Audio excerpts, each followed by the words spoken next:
this shit. I want to hear this shit.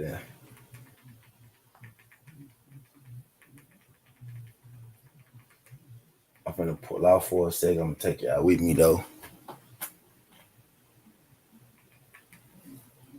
I want to hear this shit.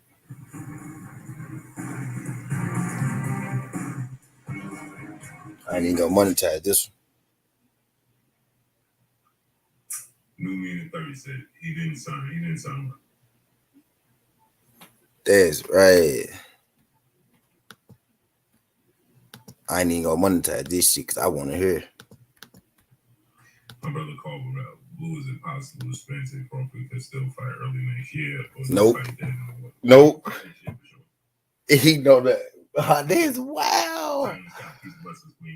He that man promoter. He make his fight. My brother, the General 7A Sports TV in the building. What's good with you, General?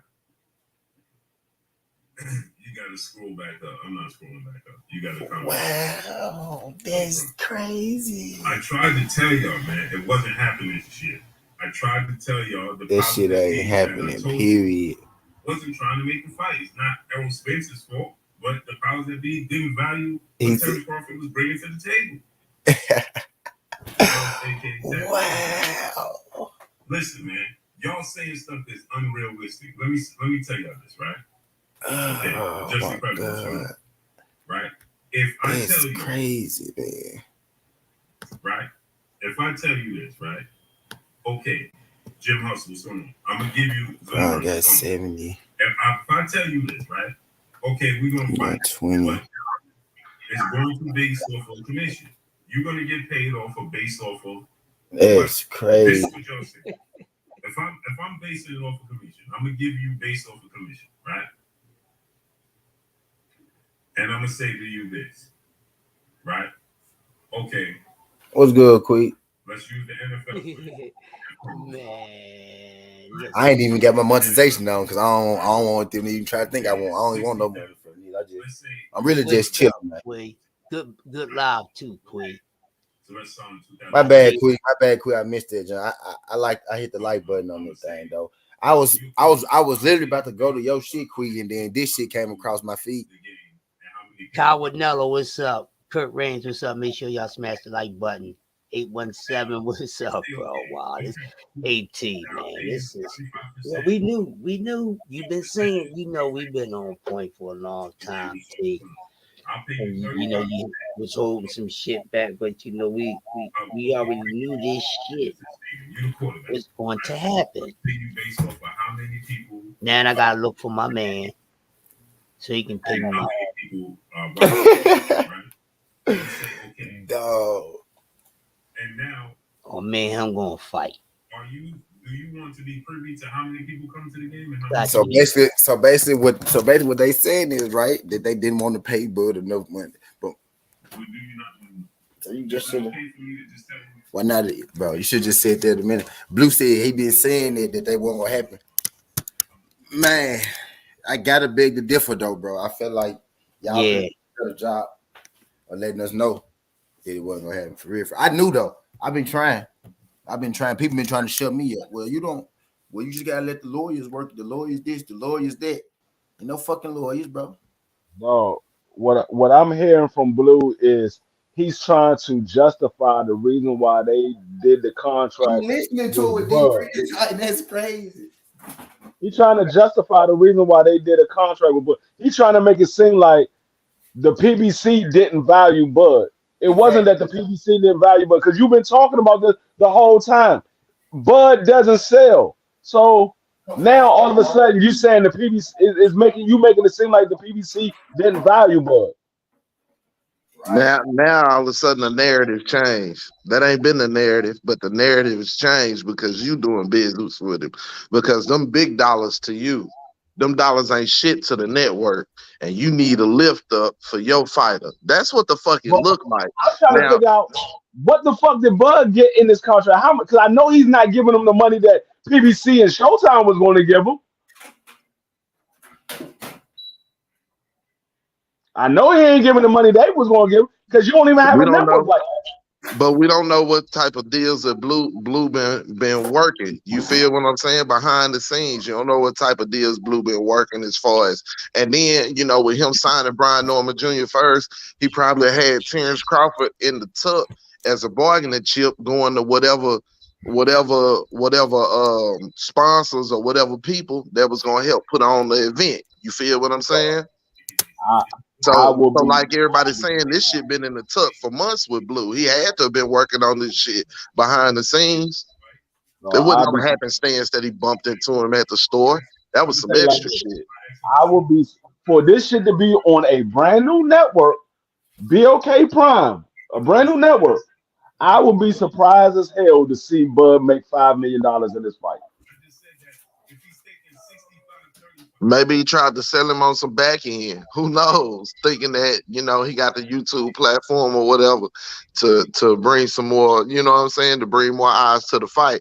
And like, again, we all understand, right? We be disgusted or whatever about fights when they made and shit. But by the time the fight come up, motherfuckers talk about it and watch it. And he thinking the same shit gonna happen with them. We all disgusted with it now, but in a month or whatever, they'll want to watch Terrence Crawford fight.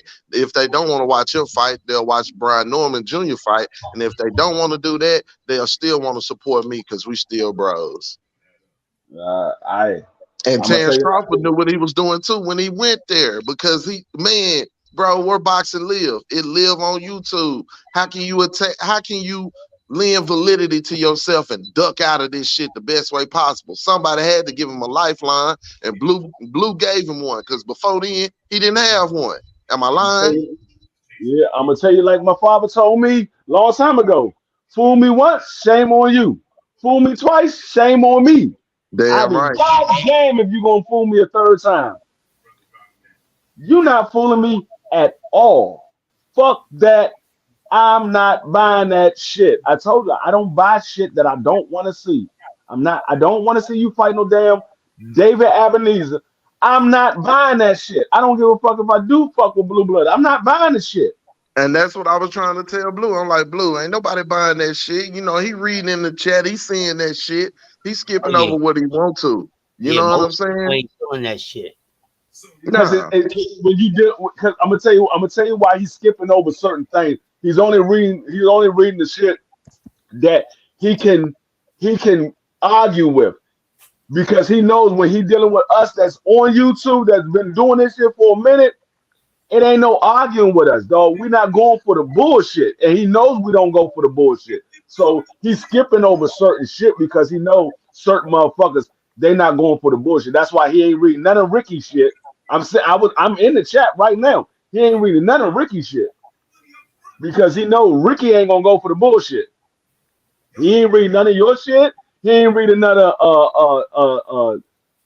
St. Louis. He ain't reading none of his shit.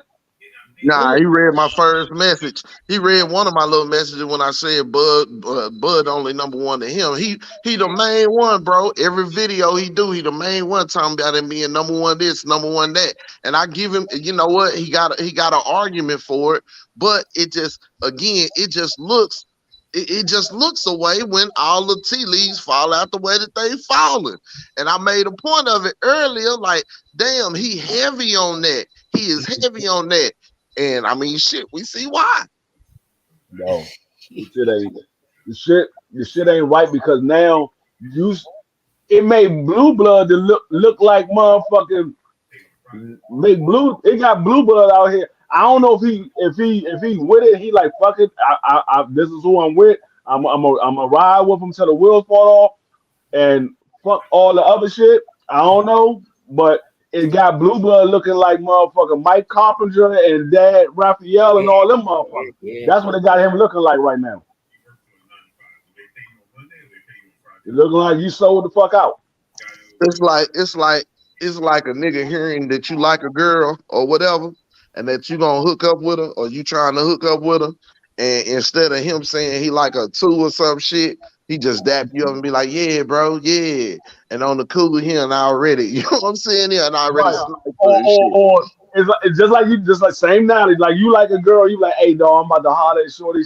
She gave me her phone number. We about to hook up, and the whole time he's right behind your motherfucking back hollering at Shorty on the low, and she said, "Oh, we can't go out tonight because I got other plans." And you find out she rolling with him, and he knew that she was supposed to be fucking with him. Because if it was you, right, and somebody Nah, the shit don't look right, dog. Shit don't look right at all. It's fucking worse, man. And this is how we closing out 2022. After this beautiful year we've been having in boxing, once again, thanks to last weekend's card, because things happen for a reason. And I'm gonna say that it was a reason, this fight was pushed back into the 15th because this is some bullshit. And we've been knew it. Most of us said this motherfucker never wanted to fight this man. And stop saying fighters ain't scared. No, he fucking scared to get his ass whipped. Stop that bullshit. No, they ain't scared. Everybody's fucking nervous in a fight. Everybody didn't had a moment. I might lose this fight, or this motherfucker I might can't beat. And it's not only that he's afraid that he can't beat that man, but he's more afraid of the way that man was going to fuck him up, because he never sharpened his motherfucking eye. So if he really would have got in there with Errol Spence, it would have been looking like Cambosis and fucking Devin Haney in it. It would have been levels to this shit. This dude ain't that boy. All that shit, he good. No, he's a fucking D-class fucking fighter. Duck ass nigga. it's too expensive. Hey, look, at the end of the day, it's a free market. It's a free market, fam. And somebody value that shit, right? Somebody value that shit, right? I mean, we got whack ass rappers out here that's got followers and shit and got motherfuckers buying ACDs. So basically, he found a place to peddle his motherfucking wares. That's it. You know what I'm saying? And you have to try to, for yourself, judge the integrity of Blue Blood and what the fuck was going on and what you've seen and what you've been following, and judge for yourself. But at the end of the day, just me personally, I don't think that's a good motherfucking ship to be tying his brand to. And if he thought that was gonna do something more for Brian Norman Jr., at least, from what I'm seeing now, it don't make sense to me. But again, this man involved in a business or whatever. If he see it being profitable for himself or whatever, then so be it. But I'm telling you, I ain't buying this shit. I'm not. And for me, where my shit line up, I just don't like the look of it, and it just ain't nothing I wanna rock with. I ain't mad at the brother or whatever, you know what I'm saying? Everybody have to make moves for themselves in this life. You did what I'm saying? And you can't be worried about what the next man gonna think about your move, But at the same time, it's a certain integrity or whatever that motherfuckers got, that I fuck with, got to move with. You know what I'm saying? And I feel like him even getting in again, bro. Some motherfuckers you run across, they just bad to be around, bro. You may not be bad, but they energy, just you being around them, you get that same label. Some of they shit rub off on you, bro. And he just ain't the motherfucker to fuck with, bro. I feel like he used Blue. I feel like Blue getting used in this situation. Yeah, but knowingly, he accepting it. So I don't know. But just like you said, he gave Bud an out. He gave Bud an out because nobody else wanted to deal with him. They said either you're gonna come to our terms or we're not doing business with you. And Blue Blood and BLK Prime gave Bud an out. They gave him out because Bud sitting on the backside like, fuck, I ain't gotta deal with y'all. These motherfuckers ready to buy my fight. It ain't Errol Spence, it's the promoters. But gave him out. We always knew the boy was gonna blame it on the business of boxing. We knew this. We knew this beforehand. You feel what I'm saying? He just needed the right horn to toot his motherfucking tune, and he found it in Blue Blood. But the thing is one thing for Bud to blame it on the business of boxing. It's another thing for Blue to be out here saying, "Thank you." And that they didn't value Bud Crawford. Fact. For Bud to tell us, Bud been telling us that, you know what I'm saying, the same shit. He been telling us I'm big, but they won't promote me, this, that, and the third. Ain't nobody responded to it, but you go get a motherfucker with 75,000 followers on YouTube and have him toot your horn for you. And Shit, how out of you that, even if you get 25,000 motherfuckers to believe you, them same 25,000 gonna buy your shit, and you gonna turn a profit. just like a month ago, you were sitting here saying Bud ain't being reasonable. Now all of a sudden you saying, oh, they didn't value Bud. What? So you just gonna turn ship that motherfucking quick? You just jump ship. So it's like, oh fuck, I gotta make him look good because we doing business together. Nah, nigga, keep the shit real. Keep the shit real. Even if you doing business with him, still keep the shit 100. My partners did business with him, so I gotta follow suit because those are my partners. It is what it is. But it don't even look like it's your partners. It look like you made the business deal. That's what it's looking like.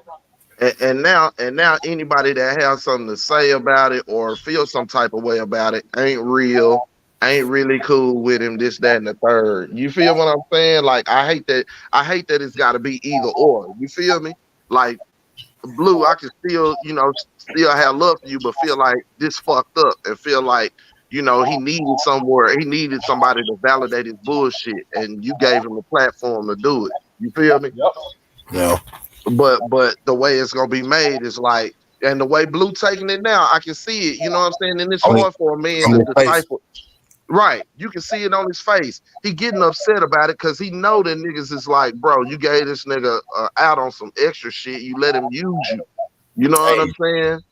And he being defensive about it because he getting paid, and it was a morality decision in fucking with it too, regardless as to what he want to say. Mm-hmm. Yeah, this shit don't even look right. It don't look right at all. It don't feel right. Nah, it don't feel right. It's feeling forced. It don't feel genuine, bro. Nope. It's making me look at his ass in a different light, and I don't like looking at motherfuckers like that I fuck with, and you ain't do nothing bad to me. But you put yourself in a fucked up situation. Now I got to look at you differently. Yeah. And this ain't got nothing to do with who you think gonna win the fight or none of that shit. It has nothing to do with none of that shit. You know what I'm saying? We seen the numbers for ourselves. We seen the numbers for ourselves on the numbers that's been put out there. You feel what I'm saying? We've been able to see in black and white, And Bob told him, like BF said the other day, and it was out there. Bob said it. It's on camera. Hey man, if you don't believe the motherfucker ain't making me no money, then come look. I'll invite them to the booth to come see. You feel me? And that's a narrative that you've been cooking on, and everybody else in this community been cooking on. We already knew that this boy didn't have no outs. It was obvious. We've seen every promoter in boxing, in boxing, come out and tell you the same thing. And this is something that you've been reporting on. So you've been slowly changing the narratives with your lives, Blue, and we notice it. So now, what's the defense? Yeah, I hope he don't get in over his head like motherfucker Triller did, and your ass be a one-hit wonder, and next thing you know, your ass won't be existing no more like Triller. Triller came on that motherfucker trying to promote every motherfucking body, and fucked around and said, you know what? Fuck this shit. They did that motherfucker Teofimo Lopez and Cambosa. It was like, these motherfuckers ain't selling. Well, let's talk business. He has to have subs already, right? Because to bring this business deal to Terrence Crawford at all, right? I mean, we know Terrence ain't the brightest light bulb in the pack, but you still have to have something tangible, right? So Blue, how long has it been since Blue announced that he had Brian Norman Jr.? It's been months, right? Yeah. So he definitely got some subscription cash on with his Black Prime. You feel what I'm saying? This just me speculating again. But I would think that he got subscription money that he was able to show and be like, bro, I already got these subscriptions. You feel me? Yeah, but he had to be able to show Brian something. But Brian Norman Jr. ain't no big time name like that. He's been fighting. He ain't even been on TV yet. Right, he's been on Showbox one. Yeah, he's been on Showbox one time, and he's been fighting on a bunch of undercards before they televised it. He fought on the Shakur Stevenson joint before they went on TV. I think he fought on Tank's undercard one time. So he's been fighting, but he hasn't been on TV. So it's not like he's a big name. He's a big name in the boxing industry if you follow boxing, but to the casuals, he's not a big name. Nobody know who the fuck Brian Norman Jr. is. Nobody. Right. Unless you follow boxing like that. Nobody know who Brian Norman Jr. is.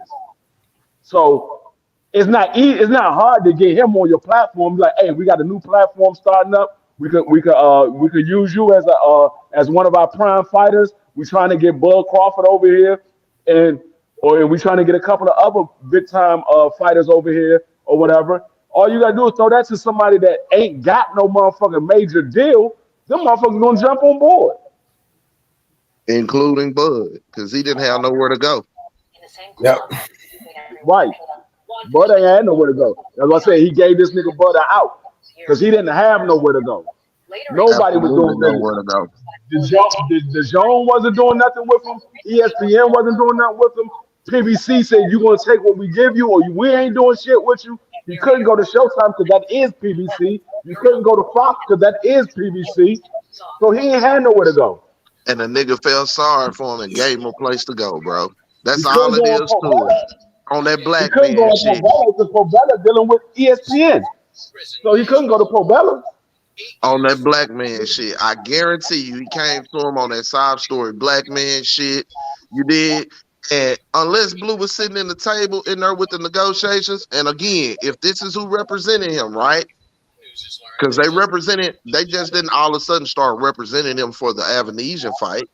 Am I stepping on some toes? He just didn't start representing him for the Avanesian fight. Charles Gossett was shot in the back of the head. So, I mean, does he have some insight to what was going on at the table? 2 nights before Christmas. And if that's the case, right? Do we have a little bit of fandom, right? Just hear me out. Because you've been running your channel, right? And of course, you partial to the sport of boxing itself. You partial to the sport of boxing itself, and a man going in and putting this shit on the line. So when you going in and you seeing these numbers, and these numbers are adjacent to what a motherfucker's earned money-wise, not to what you think he's earned boxing-wise, then you can sit and say, hey, man, they didn't value him and what he brings to the table. You see what I'm saying? How can Blue sit there and say that? Just like he said, ain't nobody tried to disprove the 65-35 or whatever. Ain't nobody came out with the facts to disprove it. Now, it might be some cats out here who know what it was, right? Because there's been some cats out here who dispelled it, but they ain't really said. And Blue's sitting on that. How is he sitting on that? Maybe because he was at the table. But I'm just saying, I think a bit of fandom is involved if he is sitting at the table. You understand what I'm saying? Harris is out on the streets, accused of murder again. Gotta be some fandom in that. Got to. Because you ain't looking at it for the numbers, essentially. It's more money probably than you done seen fucking with a fight like this.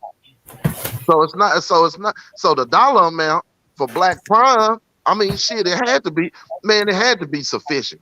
Come on, man. Don't tell me that it was more money in that than going with more money in a David Avanesian fight than it was with an Earl Spence fight. Give a fuck what the split was.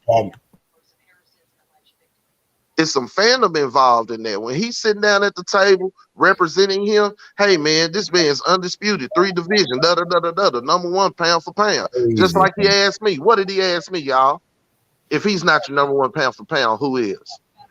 Even if I'd have brought up an argument, he'd have found a way to dispel it. I knew not to take the bait. It's the fact that he's willing to argue it.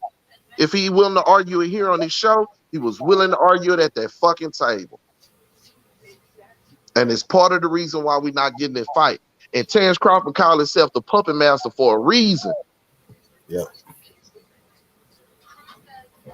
Now, if he ain't sitting back, I guarantee you, because check it out. It's being released now. Who catching all the heat? He's sitting back, ain't looking at the police. He know who catching all the heat. It's promoter. Facts. Promoter is catching. That's what he used to. Just what he used to. Bob used to take the heat for him on his weak ass fights. Now he done found a black man to do it. It's always one of us that gets used, whether it's by us or by the others, for validity. And what now? All his Crawford fans, dick riders, they can go back and say what? It was Al and them fault. And they got a black man to stand up and validate it. This nigga blue blocking motherfucker that's coming in that bitch, getting in his ass.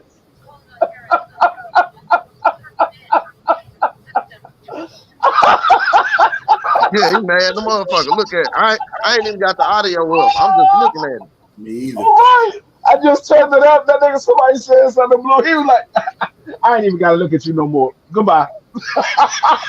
Oh yeah. He hot. Blue gonna get this by shit. Hey, look, and he know by attrition, I can lose a few followers and shit. It don't matter.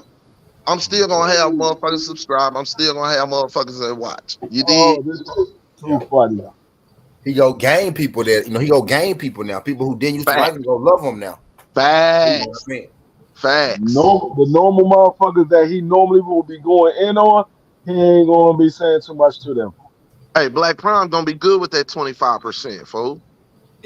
They're gonna be good with that small yield because they're gonna keep taking them small yields. You feel what I'm saying? Crawford only gonna be here for a little while. Use his name, get a couple of fights out of him, and turn around and use that money on Brian Norman Jr. and other fighters. Take the little heat that come with it and go on. I'm telling you. I'm gonna tell you what they hoping. They hoping that Bud Crawford gonna bring some kind of revenue because depending on what Bud Crawford is asking for, it all depends on how many motherfuckers going to sit here and subscribe to that motherfucking fight. And I can tell you right now, they done lost a whole lot of motherfuckers that wanted to see that Earl Spence fight. Niggas like, man, I'm not buying that shit. I'm telling you, it's gonna be all. They saying that, but some of them niggas gonna buy it, and a lot of motherfuckers gonna steal it. Blue gonna see. Listen what I'm telling you. Niggas don't buy Bud Crawford fights now. Do you think they gonna buy that shit now that motherfucker he definitely ain't fighting Earl Spence? Nobody's going to watch it. Nobody's even going to steal it. They don't even buy his shit now. Without Earl Spence, before the Earl Spence fights had came about, they wasn't buying it. Look at what he did with Sean Porter. The motherfucker did 125,000. You think? And niggas don't even know about motherfucker BOK Prime TV. Not the casuals. The casuals don't know what the fuck that shit is. They sure don't. Yo, this dude is the fucking worst. That man ain't about no fucking business. He was scared of this man because, like I said, he knew Errol Spence was going to fuck him up. He's hoping he can get He's hoping he can get his 160-something thousand subscribers to buy BOK Prime to watch that shit. Because the casuals don't know what the fuck BOK Prime is. Good, Teddy. Fuck up. That shit don't come on TV to tell you, hey, subscribe to BOK Prime. This is a new app, or they don't got no commercial out here for BOK Prime. There ain't no commercials for that shit. Niggas don't know what the fuck that shit is. Only reason why we know about it is because we know who Blue is. Exactly.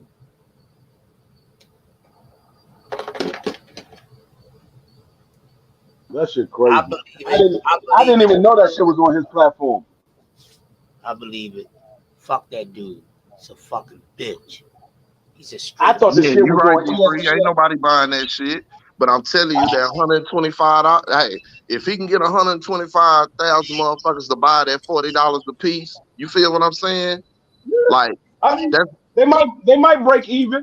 They might break even. Like I said, it all depends on what they promised Bud for the fight. It all depends on if they got some investors to buy the fight and all that to go in with them on the fight. It all depends on what they promised Bud for the fight. Because but here's my thing though.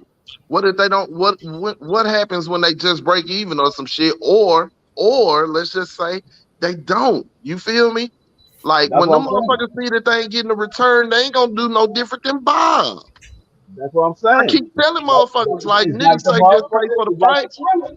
It's like Right. the Triller situation. Facts. Niggas say just pay for the fight, but goddamn me, that pocket that you reaching in just to throw away money, that nigga wants something to come back to that hole, bro. Real Yeah, talk. From the bottom to that's the what, top, and you don't get to Yeah, making money yeah, by making bad that's deals what and I yeah. want. losing money. This is what, BLK Prime is the jump blue blood behind you. He the biggest promoter I know under that motherfucker. To tell you the truth, he the right. only I don't know nigga. nobody else Only that's promoting motherfucker this I shit. He know. the only motherfucker I know. Right. But yeah, And see, that's BLK the thing. Prime showing his fight with David Ebenezer, and everybody confused right now. We all trying to figure out, what to believe, who to believe. You know what I mean? I kind of Oh, knew. I mean, I know what to believe because the nigga that came out and said this shit, and they got this shit posted. I done got like 10 motherfucking tweets from this shit. I seen like 5 videos and popped up motherfuckers talking about Bud is fighting on BLK Prime. I know what to believe. And even Bud's sister tweeted out that they're gonna go ahead and fight David Ebenezer and then turn around and fight Earl in February. You ain't fighting Earl in February. Cap. It But ain't happening. salute to Rick. Me and Rick talked a long time ago, right? And Rick been saying from the jump the boy didn't want to fight. We been saying from the jump the boy didn't want to fight, right? It was just how he was gonna go about it because he was in a corner situation. So we was all like, shit, he ain't got nowhere to go.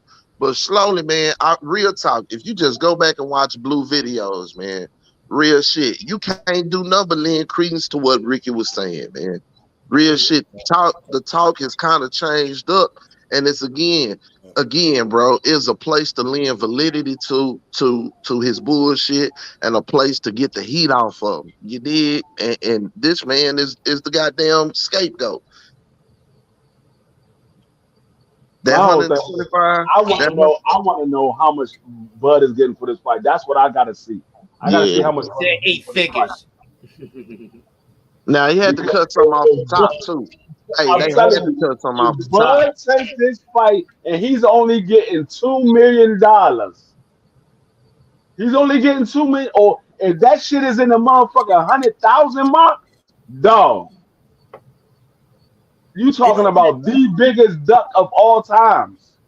You went from possibly getting 10 to 15 million dollars to taking 2 or less. He did it before with Pacquiao, goddamn it. It wouldn't be the first time. No, with Pacquiao, he didn't take no fight after that. He was supposed to fight Pacquiao. No, he didn't take no fight. My thing He was is, he was supposed to fight Pacquiao. He took the Sean Porter fight. He got 6 million. Right, but I mean, shit, he stood to make 10 with Manny. 10 Yeah, he minus was 6 gonna make is 10. 4. But that was a mandatory fight. In one fight. Yeah, that was a mandatory fight that he had to take. This ain't no mandatory. David Ebenezer ain't a mandatory. No, but it's a voluntary and it takes care of it. I mean, it takes care of his mandatories because he a top 10, don't it? I mean, it takes care of the mandatory for the top 10. You fight somebody in the top 10. But what I'm saying is, you go from making possibly 10 to 15 million fighting Earl Spence to taking a voluntary and possibly getting 2 million or less. That's a big difference. Yeah, it's a super duck. We know what time it is. That's why I said I got to see how much he makes it off this fight. Because if this nigga, I swear to God, if this motherfucker is getting less than motherfucking $2 million, because me personally, I find it kind of hard for him to be getting close to what he was asking for Earl Spence. For one, he's fighting David Ebenezer. For two, you fighting on a brand new network that's have never been done any boxing have done any boxing yet. They have never done any boxing. They've been talking about they're trying to do this fight or this or that. But as far as I know, it hasn't done anything yet. They might have put on one fight before this, but they ain't been doing nothing big. Hey, so and you see what goes. Hey, and you see what Go's saying, right? This shit 100% voluntary. Afterwards is Virgil Ortiz, no ifs, ands, or buts, right? And here's my thing. I don't see Ghost being too far off, right? Because if you blue blood, you know this David Ebenezer fight is not going to be the ticket. You feel what I'm saying?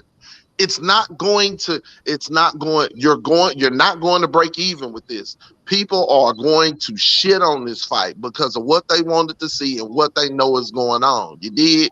So you're gonna have to have a name. You're gonna have to have a name to somewhat validate your motherfucking move. And like we said, Bud is turning 36 years old. He's not going to do this for much longer. So check this out. Beat David Avenesian, right? Have the Earl Spence talk, ride you some more, and then go fight Virgil Ortiz and hang him up and ride into the Hall of Fame. Quickly said Blue gonna block Ricky if every comment is fatal. Ricky going in on Blue.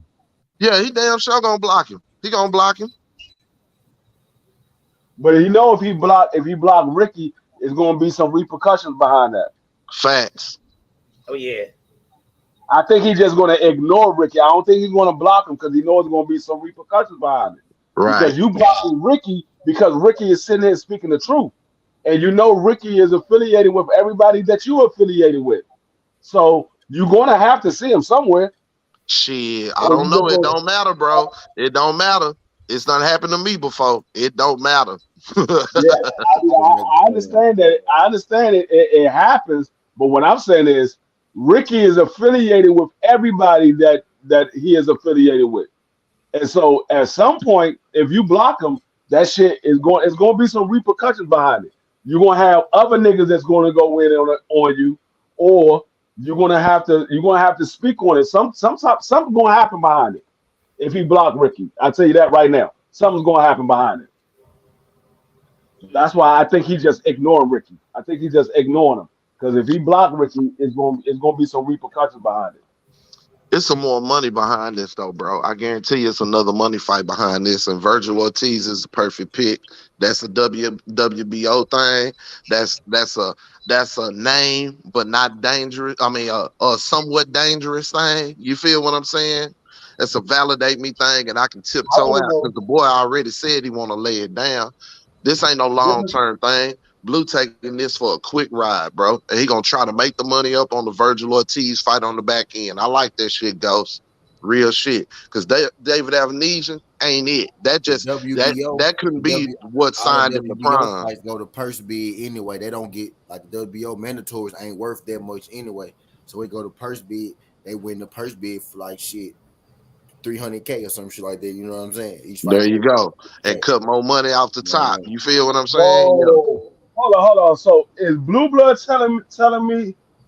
Is Blue Blood saying they giving Bud $10 million?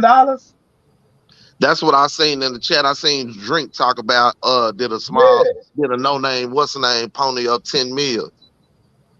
Right.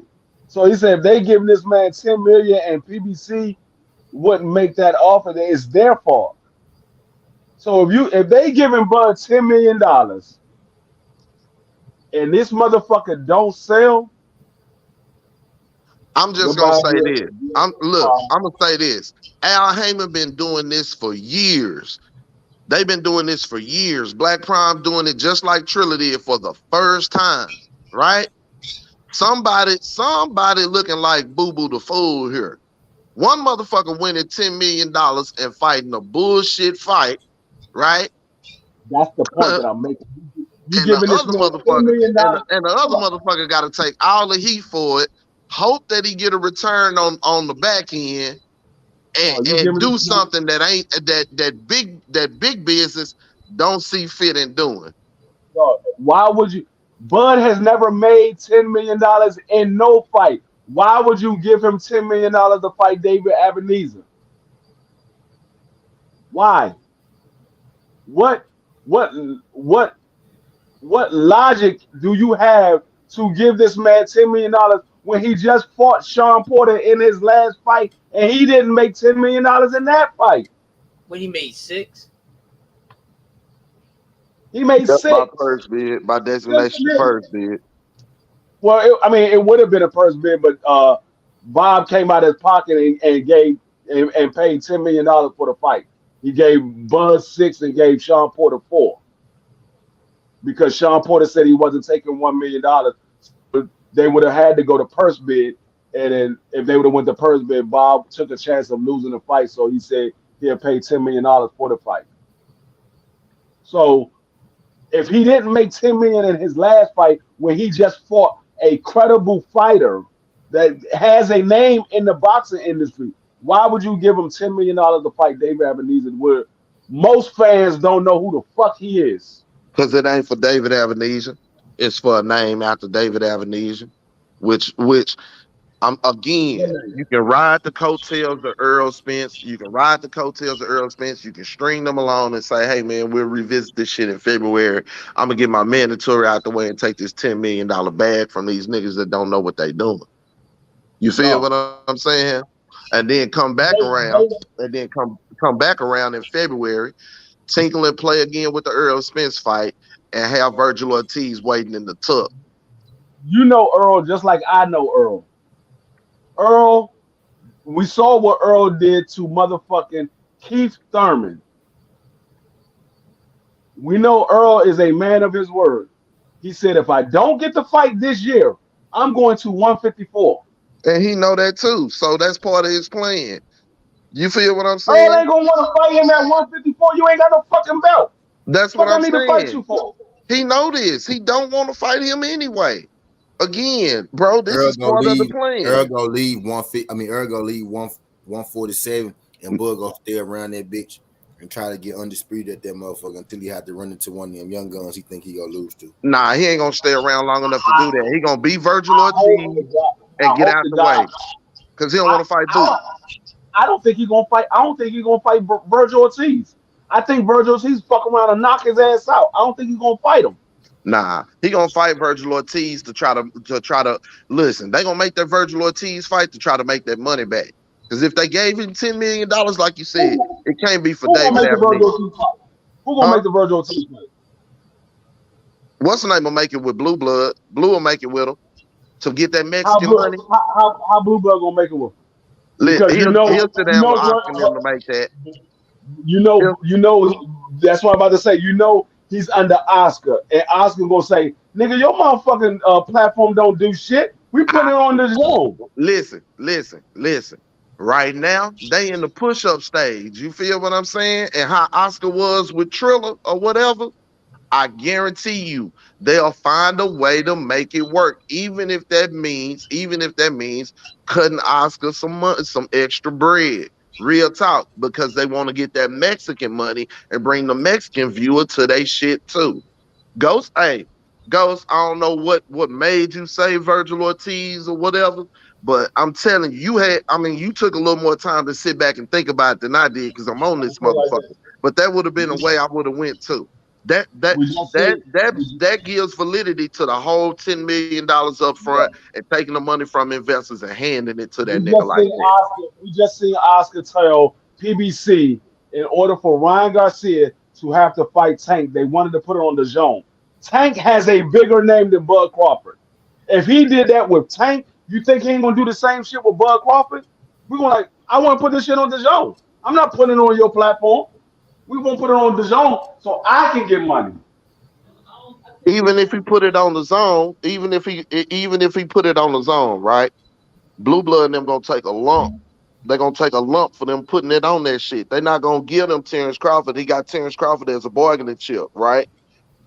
And Brian Norman Jr. for any of his 140 pounders as well. So he got two premium fighters. He got two premium fighters that he can leverage as well. You feel what I'm saying? See, listen, check this out. Now we sitting down talking about the business of boxing. But remember when we were trying to make when the fight was trying to be made, didn't nobody want to talk about this shit, right? But this how the fucking fights get made.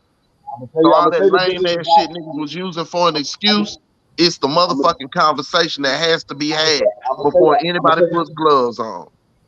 I'm gonna tell you how the business of boxing is gonna work in this situation. I'm gonna tell you how it's gonna work. The WBO is gonna order Bud Crawford to fight Virgil Ortiz. And you know what's gonna happen? It's gonna go to purse bid. And BOK Prime don't have enough money to fight with DAZN. I don't think they're gonna let it go to purse bid. They're gonna do something. Let it go to purse bid? They're gonna do some take a little bit up front, winner take all type shit, and just sign it to get it. When they don't agree on the price, they say we're going to go to purse bid. You get 30 days. When they order the fight, you get 30 days to make the fight. And all Virgil Ortiz got to do is listen to Oscar De La Hoya and say, "Look, I don't want that. I don't want that amount. We're gonna go to purse bid because I think I should get more money." And when they go to purse, Blue investors had to know. Listen, they projecting this shit too, right? Businesses do projections, so they projecting this shit too. So the investors have to know that it may be a possibility that Virgil Ortiz fight goes to purse bid. You dig what I'm saying? They're probably not even thinking that Virgil Ortiz. They probably thinking they can get the EJ fight. They're not thinking about no daggone Virgil Ortiz. They're thinking about EJ in the later one. They think I guarantee you. Listen, I guarantee you when you sit down when you do business like this, you come out with a few projections. You feel what I'm saying? I guarantee you one of the projections is one with Earl Spence, right? And I guarantee you another is a projection with a Virgil Ortiz fight and what it'll yield as well. And generally, both of them gonna yield enough for them investors to want to be able to put up enough money to possibly win a small, reasonable purse bid in the manner that Triller did. This is all shit that's been discussed. That's why Blue's sitting up feeling a bit confident.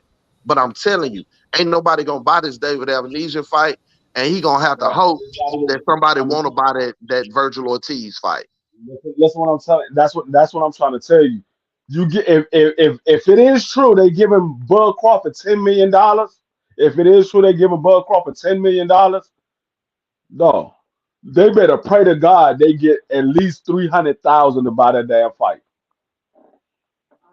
Because for one, you put it in a small arena in Omaha. That shit only packs out, I think, like 4,000 people. That's not enough to pay $10 million. And then you put it on BLK Prime.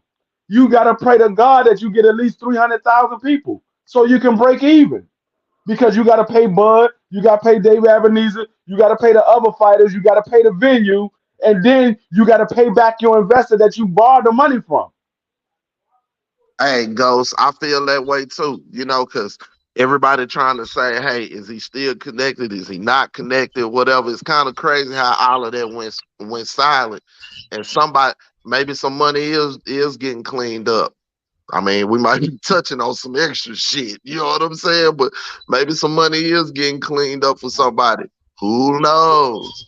For my sake, I hope it ain't, because that now Blue and all his investors going to have to go through that whole motherfucking microscope if it is something involved. Because once the motherfucking federal government get on your ass, they don't stop looking at you. I was just gonna say that.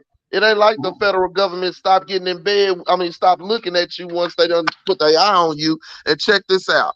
How come all the white folks walking away from his motherfucking ass after the feds talked to him? Don't nobody want to touch him with a 10-foot pole, but he found a brother to do it, didn't he? All I'm saying is, once they start looking at your ass, they're going to be watching your ass every single day for at least the next 10 years. At least. They're going to be watching your ass.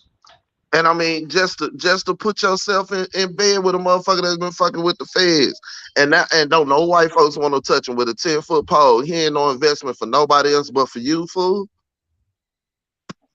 You gotta smell that shit, bro. Not just be looking at the money. Something smell funny. You feel me?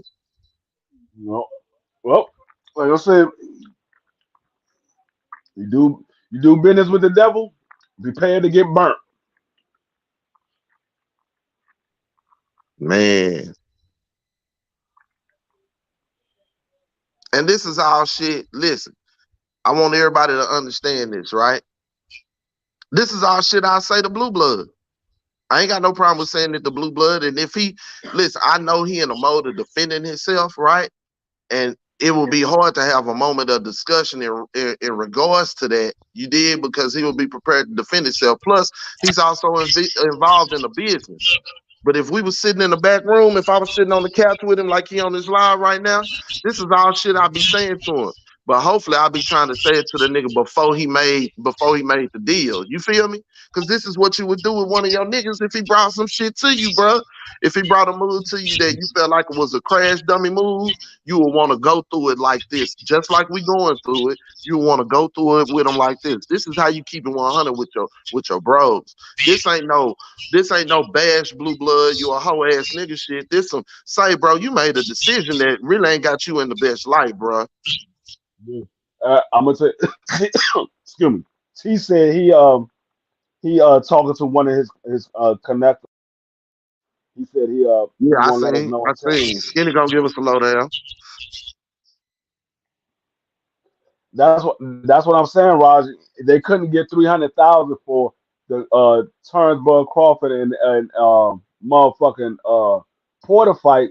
So I'm just saying, Fact. if they really getting $10 million to Bud Crawford for this fight, they already didn't put themselves in a bind in a hole. They already minus $10 million already. Yeah, you done already Minus put yourself in a position where the back end fight got to be the one to be a money fight. dog, you gotta sell the shit out this motherfucker fight. That's the whole thing. He gotta sell the shit out of the fight. He gotta And the put this fight in motherfucker December, he got a month. commercials. He Right. got a month, You gotta bro. put this motherfucker in commercials and all kinds of shit. So I mean, I don't this shit crazy as hell. Hey, I you just gotta. find Hey, something else too.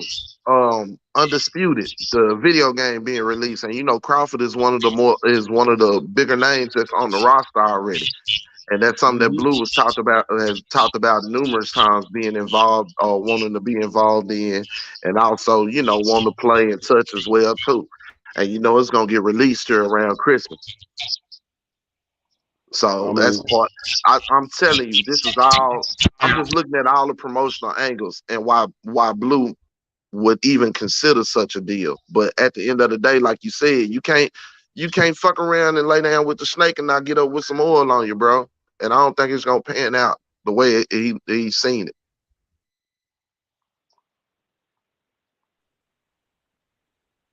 yeah. It's just ugly. He found a good place and a scapegoat to use for his shit. You feel me? Because he ain't got to answer no questions. They trying to say this David Ebenezer fight is a tune-up. Tune-up for what? A tune-up for what? Who you tuning up for? That's why Earl said he don't do tune-ups, because they told him he was gonna take a tune-up with Avenesia and then come back. That's exactly what it. That's exactly why Earl was ready to comment about a tune-up.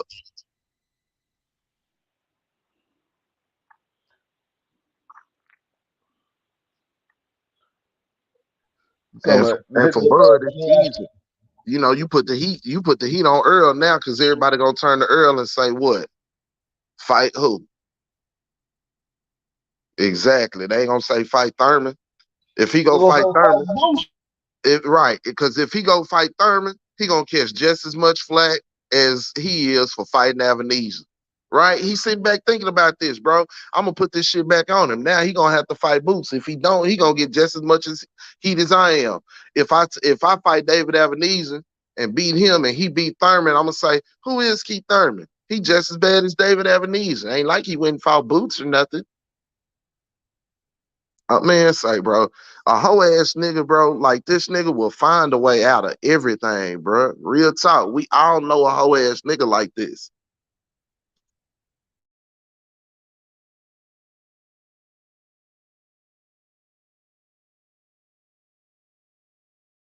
Oh, hey, Al gonna get down now. If it's date snatching, if it's limiting the venues, you see this weak ass shit already in Nebraska. It's a hometown fight. He had to take Brian Norman Jr. and put him in Nebraska. Who the fuck? Where Brian Norman Jr. got fans in Nebraska? Is he finna gain some because he on that card? If I'm Brian Norman Jr., I'm not happy right now.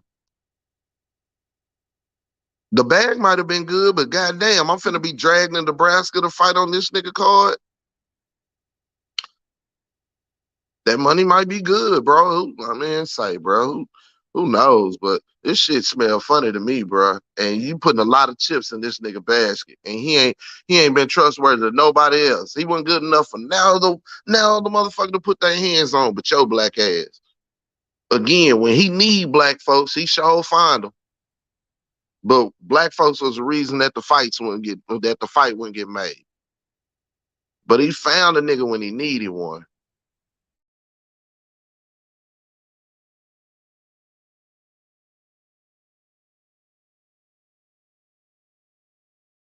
I'm looking at the chat, Tay D. What you talking about? Blue blood?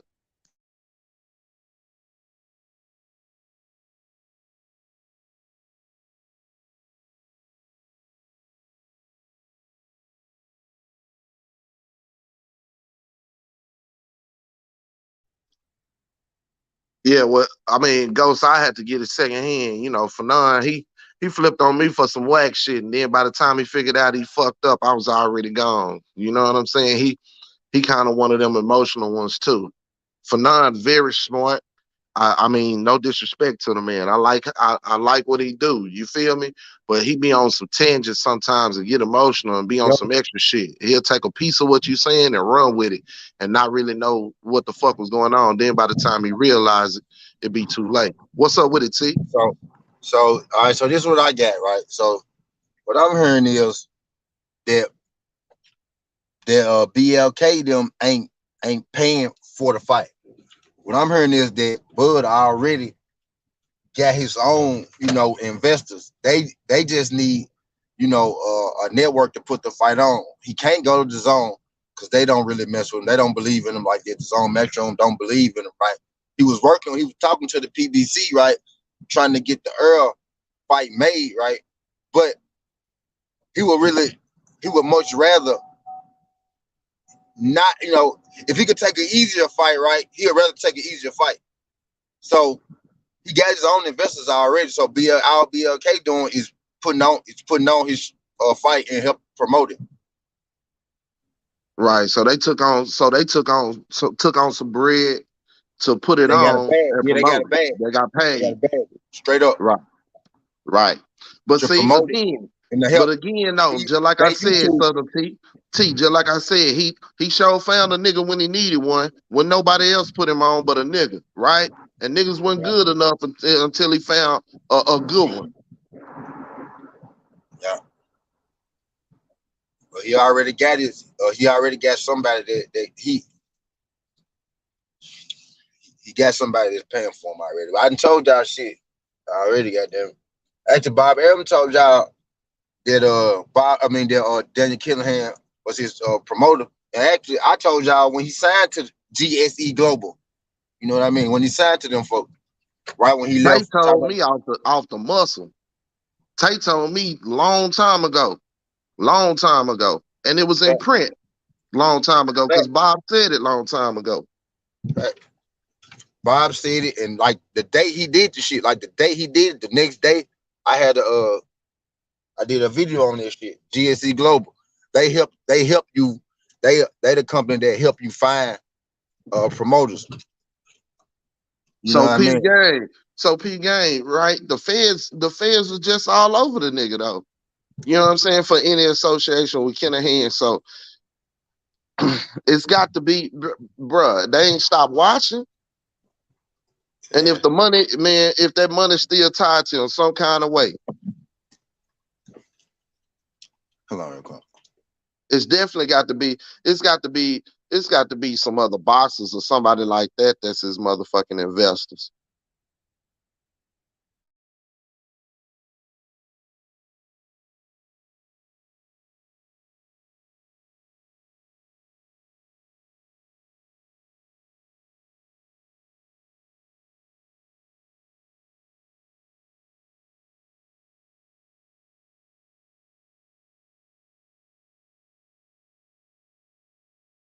Facts, Ghost. Facts. When I said something about Killingham, motherfuckers was calling me a snitch and shit. You dig what I'm saying? So this shit crazy. But I mean, it's to me again, bro.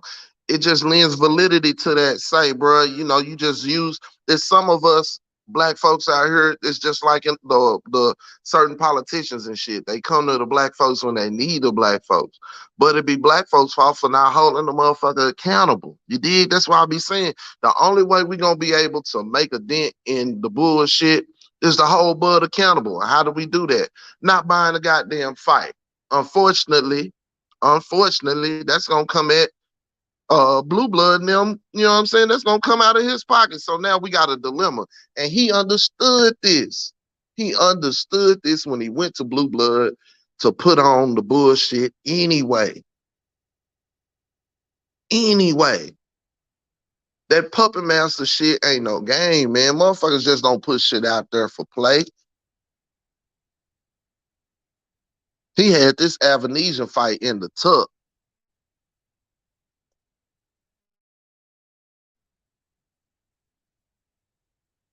I'm in the comments. Let me see.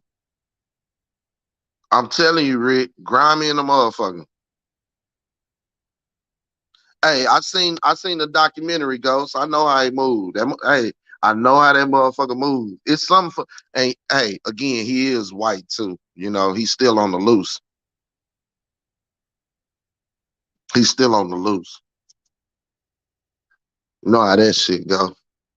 But yeah, bro. I mean, you can see the narrative. I mean, Rick was right, bro. You can see the narrative changing up on the lives, fam. This shit wild.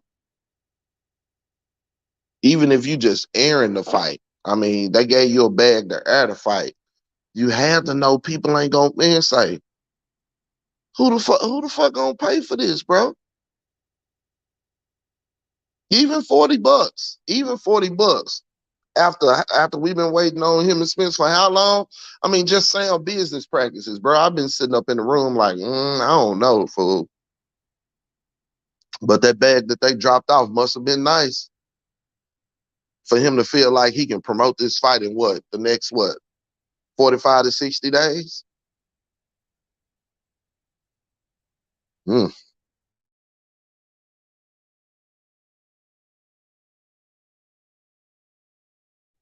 Hey, T, can you let Rick on? He in the background. Either you or Yoda. Bruh, I don't trust none of these niggas no more, man. I don't blame you. I'm gonna keep it a bean with you. I don't trust none of these niggas. I don't trust not a single one of them, bruh. Not none of them. Now everybody want to come out with the story about, oh, we knew this shit, and why you ain't say something? I don't trust none of these niggas. They can't get a dime from me. The nigga needed an out, bro. He been looking for an escape route the entire time. Nope. It's TWT or nothing. The only one I'm fucking with is BFTB right now. That's the only one I'm fucking with right now. I'm just being honest, bro. I'm being honest. Yeah, I mean, I can't do it, bro. I don't like this shit. Let me ask, you was in the chat? You was in his chat? Yeah, I told him. I put in his chat, I told him. Did he answer back, acknowledge it? Yeah, he did. Yeah, I told him, bro. I was like, yo, I understand what it is, bro, but this shit ugly as fuck. You went about this the wrong way. I understand. Get your money, though.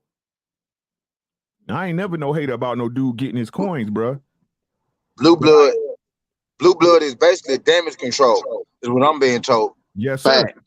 Yes, sir. Tay over there doing damage control, too. I'm telling you, hey, bro, they don't, dog.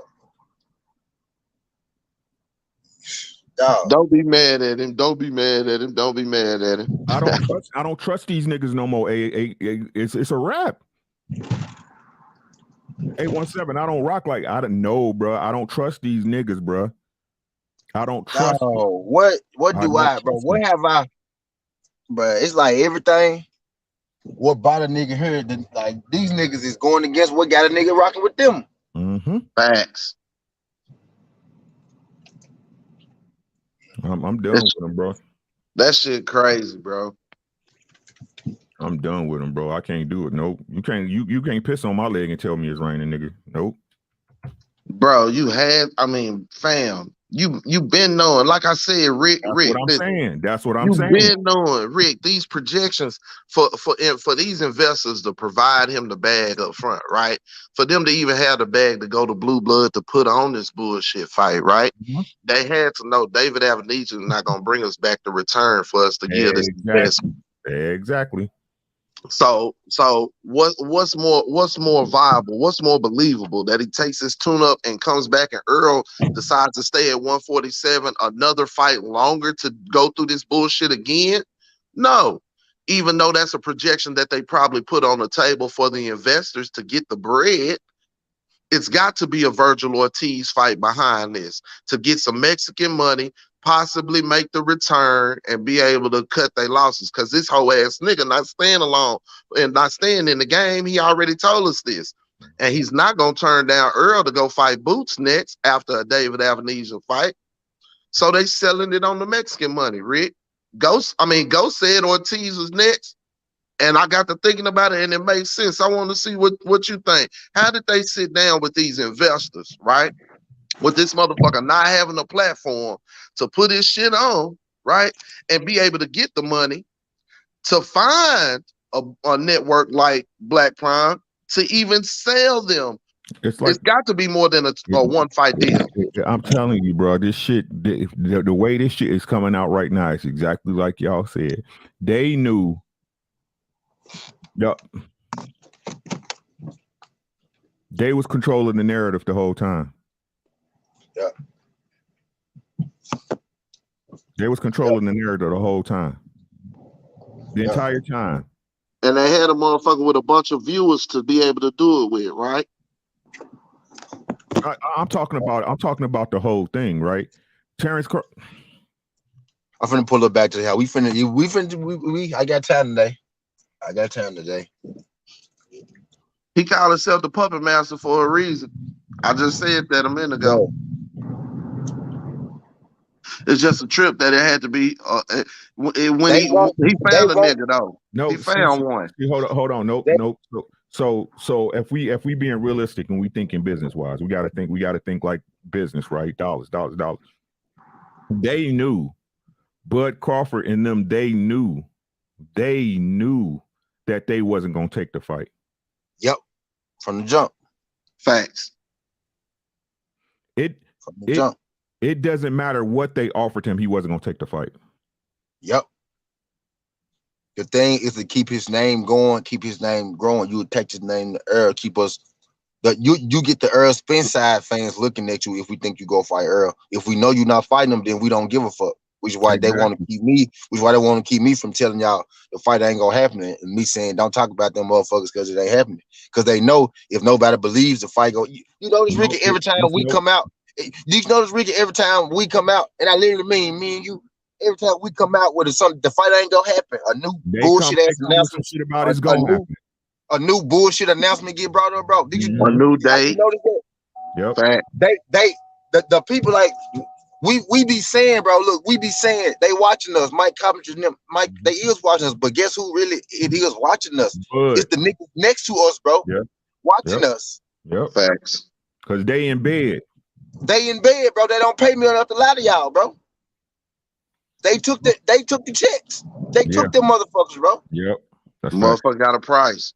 That's facts. That's a fact. That's a fact. Ain't no different. Hey, ain't no different than showbiz, whack ass. You know what I'm saying? Ain't no different than any of these other cats. Ain't no different. They showbiz. They all them. They H Money. They the same thing, bro. Yep. They the same thing. Say, man, they say everybody got a price, right?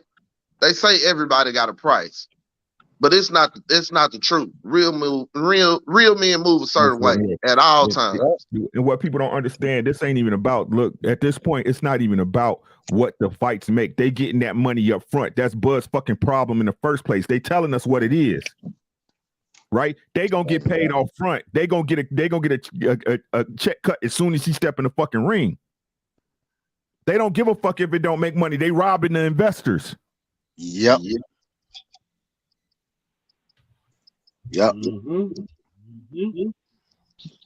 Let them niggas deal with the aftermath. We getting the bag. I'm just gonna show up and fight. That's why they kept putting out the amount that Bud was asking for, because that's what they was already offering him. And Bud was trying to say, okay, if they offer me 10, I need to be getting more from y'all because I'm fighting Earl. Yep. They got nobody over here, and they talking about 10. I need to be getting 15, 20 from you. Facts. But PBC saying, bitch, $20 million, you ain't worth that 10. Look at your pay-per-view numbers, nigga. Because they would be the investors. You see what I'm saying? They would be the investors. But Rick, this the shit niggas didn't want to talk about, right? When they talk about the fight being made and want to see the fight, anytime we talked about this shit before, it wasn't the shit to be talked about. We was on some bullshit. Like I said, I ain't need Bud what he is. It's these niggas, bro. I ain't fucking with these niggas no more, bro. I went and unsubscribed from Tay and Blue, bro. And anybody else, This is the thing that I hate about the whole situation, is because we were sitting here trying to get this fight for EJ, because EJ worked so hard to get to this point to try to get undisputed, and we sitting here talking to try to get this fight for EJ, and then turn around, one of the motherfuckers that we deal with is putting on a fight for Bud. So now you making these fighters like, damn, I can't fuck with these motherfuckers because they was supposed to be in my corner, and they sitting here working behind the scenes with the other motherfuckers. Just get ready for the spins. They already doing it. It's going down now. Right. Y'all already know what. Bud, because they're about to give the Bud Justice League the talking points they need. That's it. Validity, damage control, like Southern T said. That's what Blue Blood provides. Now it gives validity to all that bullshit. Now they're gonna be like, well, the LDBC, Blue Blood said. That's why we over here are TWT. We ain't the LDBC. So we keep this shit 100 regardless.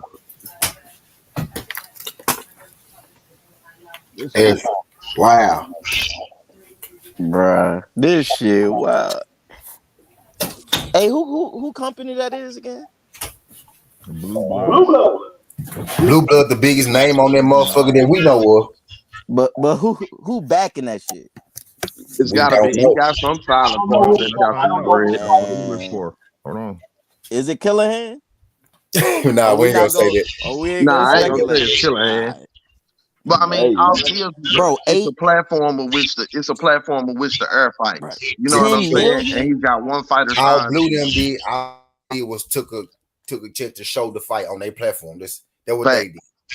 Out of that check, you know they paid Brian Norman some cash to sign. You feel what I'm saying? That's how he got him signed in the first place. Because out of that money, he had to get the money to sign Brian.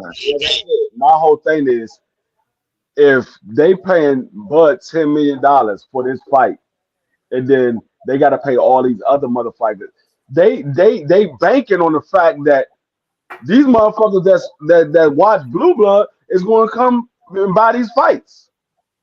That's what they banking on. Essentially, Blue is that's not a lot of people. Essentially, Blue is not even trying to carry. Like, I ain't buying shit. To even like from a business standpoint. Like I said, I told y'all from back last year, I'm not buying shit that I don't want to see. I didn't buy Tank Davis fight, and I rock with Tank Davis. But if he's not fighting somebody that I want to see him fight, I'm not buying that shit. I got a partner named T Hunt. They got killed about a year and a half ago. T Hunt. I'm not buying some shit that I don't want to see. His name was I don't give a fuck who fight. Tyrone Hunt. We call him T Hunt. I don't care who fighting. If it ain't something that I want to see, I'm not buying it. Sorry for all the motherfuckers that's on the undercard, because it's not your fault. It's the main event. It is what it is. Hey, this shit tastes good as hell. Y'all know. It don't cost that much either, type of shit. This shit. Moscato is fire, bro. This shit's delicious. I just want y'all to put y'all on real quick. Moscato Rubino? Yep. I'm going to try it out. My wife loves Moscato. Wine don't agree with me. Why I don't agree with you? Nah, man, it be fucking me out, bro. You be drinking too much, motherfucker. You gotta drink that All much. these motherfuckers are running with the fact that Bud Crawford been at 147. He been knocking all these niggas out, and the whole time he's been at 147, he hasn't fought nobody. The best name fucking resume is a motherfucker that was already retired in his mind. The thing, like we've been talking about transparency. And literally the people who ain't, that's why a lot of these niggas' energy been changing with us, man, bro. For real, but that's why a lot of these niggas' energy been changing with us. And that's why I said I'm not. I mean, I hate to put that jacket on you, but nigga, you sitting on the motherfucker in the motherfucking dressing room. You must trying to try that motherfucker on. So I gotta put it on you, man. You sitting there doing the exact shit that we were sitting here talking about all these other motherfuckers. You doing the exact same thing. I'm just amazed at how the man had nowhere to go, right?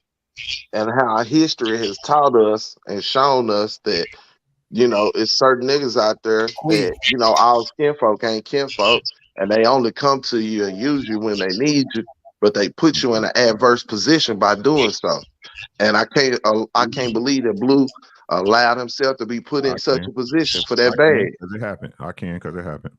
You know what? That's the unrealistic expectations I be talking about, Rick, that we all fall prey to, and I'm still human.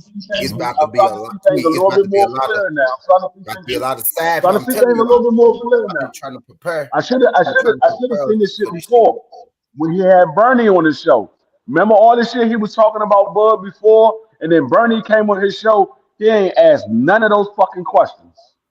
He ain't asked none of those questions that he was sitting there talking about before he had Bernie on the show. Every time Bernie come on the show, it's always peaches and creams. So now I'm starting to look at this shit a little different now. I'm going back and looking at all this shit that I saw in the past. I'm looking at it now. Because y'all don't listen to T when T be talking. It's about to be a whole lot of side picking. Who this? You ain't bullshit. Who did this? I'm telling Queen. I y'all don't remember these? Remember I brought everybody here today. I was like, hey y'all, so what excuse we gonna use for the fight not happening? Because it's coming. They gonna try to put me against you, us against them, me against her. They gonna try to do it. I'm telling you, yo, it's about to happen, bro. It's when you it get lost in the breeze. A lot of shit I say get lost in the breeze. You know what I mean? When they see you getting strong, they find a way to try to tear you down on the cool and separate you. That's what's gonna happen, bro. And they use your own people to do it. Some straight Game of Thrones shit. Yeah, and shout out to Teach, bro. How he get away with not fighting a mandatory in a year plus? Because WBO and because even though the WBO is not Bud, is Bud not their fighter no more. The ultimate goal was never Bud. The ultimate goal is to not have Al Heyman on top.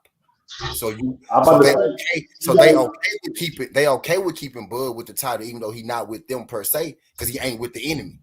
As long as you gotta remember the enemy before Bud fought Sean Porter, he didn't fight a mandatory in 3 years. Before he fought Sean Porter, he hasn't fought a mandatory in 3 years. As long as it's not a PBC fighter, they're okay with. They don't care who it is. It could be a DAZN fighter, it could be a Matchroom fighter, because they do business with them if you pay attention. As long as it's not that PBC guy, you know, they cool. And I get the conspiracy tag in the PBC. You know, you talk for the PBC. Motherfuckers think PBC cutting me checks. You know what I mean? Because it ain't that. It's the fact that they just happen to be on the side of righteousness in this situation. If they wasn't, I wouldn't be able to say this shit because it wouldn't be true. You get what I'm saying? I don't give a fuck about PBC, Top Rank, or Earl and Bud. I'm here to speak the truth. I don't got a price like that. And maybe I do, but you ain't out for enough. You know what I mean? But I'm just not finna lie to y'all, bro. I can't do it. Not finna do it, bro. Not finna do it.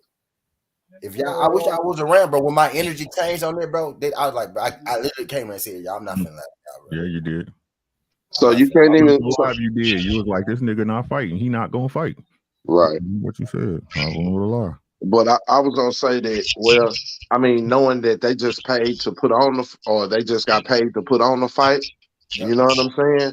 That lets me know Bud came to him with a story. It wasn't like Blue was sitting at the table and was able to see what they was negotiating. Nah, he told them what the fuck. He quote unquote air quotes y'all. He told them what they was offering him. Blue is going to promote this fight. He gonna do what his best interest is. His best interest is to help this fight sell. Now I hate that he got to retract the shit that he been saying, right? But no, his best interest is to sell this fight. Whether they just got on or whether they know what's going on for months, right? And his best interest is to sell this fight. So by default, he is in bed with Bud. No, it is best for him to keep Bud's name clean. You know what I mean? Because at this moment, Bud is a blue blood fighter. Shit, and that's what he did with the store, the whole store story. They understand what it looked like. Otherwise, they wouldn't be talking about the such and such, woo woo, all that bullshit. They wouldn't. Like I said, Blue knew in Jersey what was going on. Yeah. I can't say how far back, but I know when he was in Jersey, when he reported on it, he knew. Shit, he knew a little bit before then, bro. Because when did he sign Brian Norman Jr.? He signed Brian Norman Jr. in July. Okay, then. Things was changing for Blue. Did y'all notice the jewelry? He always did that, bro. Right, but I mean, blingy though. And I mean, he signed Brian Norman Jr. in July. When did he come out with the service, with the streaming service? So he was getting Zoomverse. Zoomverse said Ms. Josette asked him a question. She asked if he was doing business prior to 7-Eleven, the 7-Eleven situation, and Blue told her he couldn't answer that because it's hard to answer that. Yeah, he was. See what I'm saying? So he been knowing he got this bread a long time ago. That's the only reason. That's the only way he was able to sign Brian Norman Jr. Chicago tomorrow. Mr. Fitz, you just said it. Talk about a family conflict. It's not even the act; it's the fact that you lied. Quick. Where you at, sis? That's the greens and the blacks, sis. That's called playing with intelligence. That's called playing with somebody's intelligence, right? That's what happened. I don't trust none of them niggas no more. I don't trust none of them. And then I'm seeing people come out. Oh well, it's neither fight or fault. No, y'all damage control, bro. Y'all are anybody who's saying it's neither fight or fault. Y'all damage control because y'all know y'all good people. So y'all can't slander Earl. Y'all not gonna slander Earl because y'all can't do that too much because y'all gonna feel guilty about that. So what y'all gonna do is y'all just gonna say it's nobody's fault. It's nobody's fault because y'all actually are good people. I don't deal with niggas that sit on the fence, bro. Right. Y'all you know who they gonna put it on? No, they're not gonna sit on the fence. You know who they gonna put it on. You know who they putting it on, fam. They trying to put it on the business of boxing. Right. That's what they trying to do. They want to try to keep Errol's name out of it, but goddamn it, it's the Errol versus Bud fight, nigga. This what I'm saying, bro. They selling dreams, nigga. I don't buy dreams, bro. This is not difficult, bro. This some street hustle shit. This some 3-card money fucking shell. I'm so good at this shit.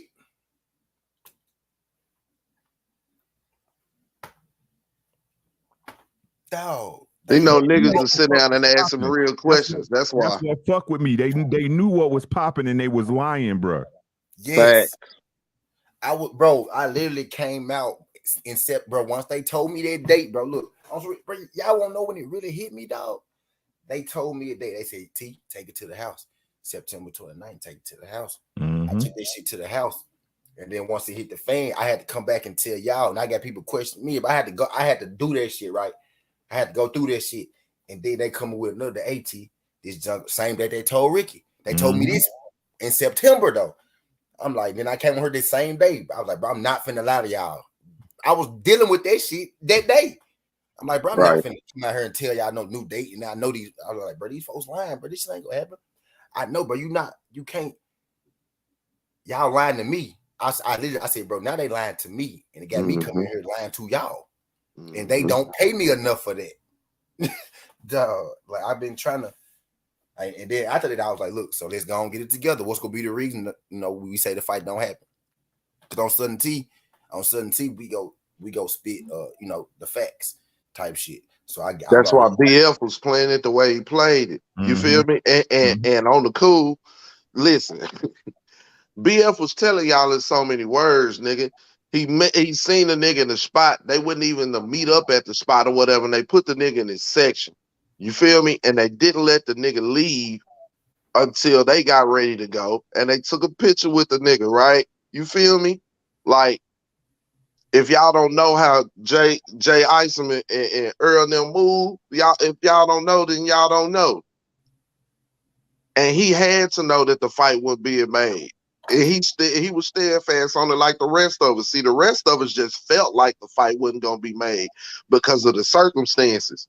But we also knew that the nigga didn't have a network to earn nothing else on. It didn't have a promoter.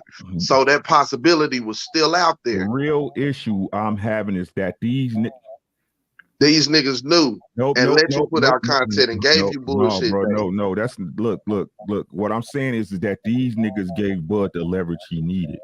Facts. That too. He was for. Yep. They had nowhere to go. They robbed us of the fight. Facts. And now they doing damage control for it. Yep. They got used and fucked us out the fight. But he wasn't gonna fight him anyway. When we come with that truth. So yeah, okay.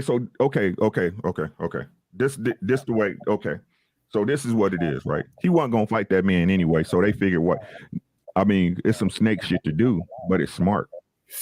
Right. They gave him out for his fight. Right. And then he wasn't gonna fight EJ anyway, so now they getting paid off Bud. Right.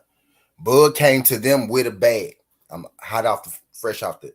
Bud came to them with a bag. Like, all right, we need y'all to promote this bitch. Make sure these pay-per-views said Bud got his money already from GSC Global. Right. Now y'all could take it how y'all want to take it. He got his money from GSC Global. He got his bread already. You know what I mean? He just needs somebody to put his own. Bud took an upfront bag, and now he's selling his own CD on the street like Nipsey Hussle used to, nigga. He like, I don't need the label. He like, I don't need y'all. I really don't need y'all to sell my CD. I can sell my own CD. I can sell my shit myself. $20 a pop after Trump. And niggas gonna support it because they respect the hustle. Right. You know what I mean? That's what Bud doing. I don't need y'all. Yep. I go back to my quote unquote roots. I go back to the black people and I do this shit after Trump. I already got the bag. I ain't buying that shit though. Facts, because I know it's not that flocker. It's that blow up. Right, but it is exactly what I said, what T said, bro. He don't give a fuck what they make. He don't give a fuck. He got his check money already. He made his money. He got his check. And more than likely what happened is, off top, he blew some money. Here you go. Hey, Tay, let me slide you some money, bro. Here you go. Damage control.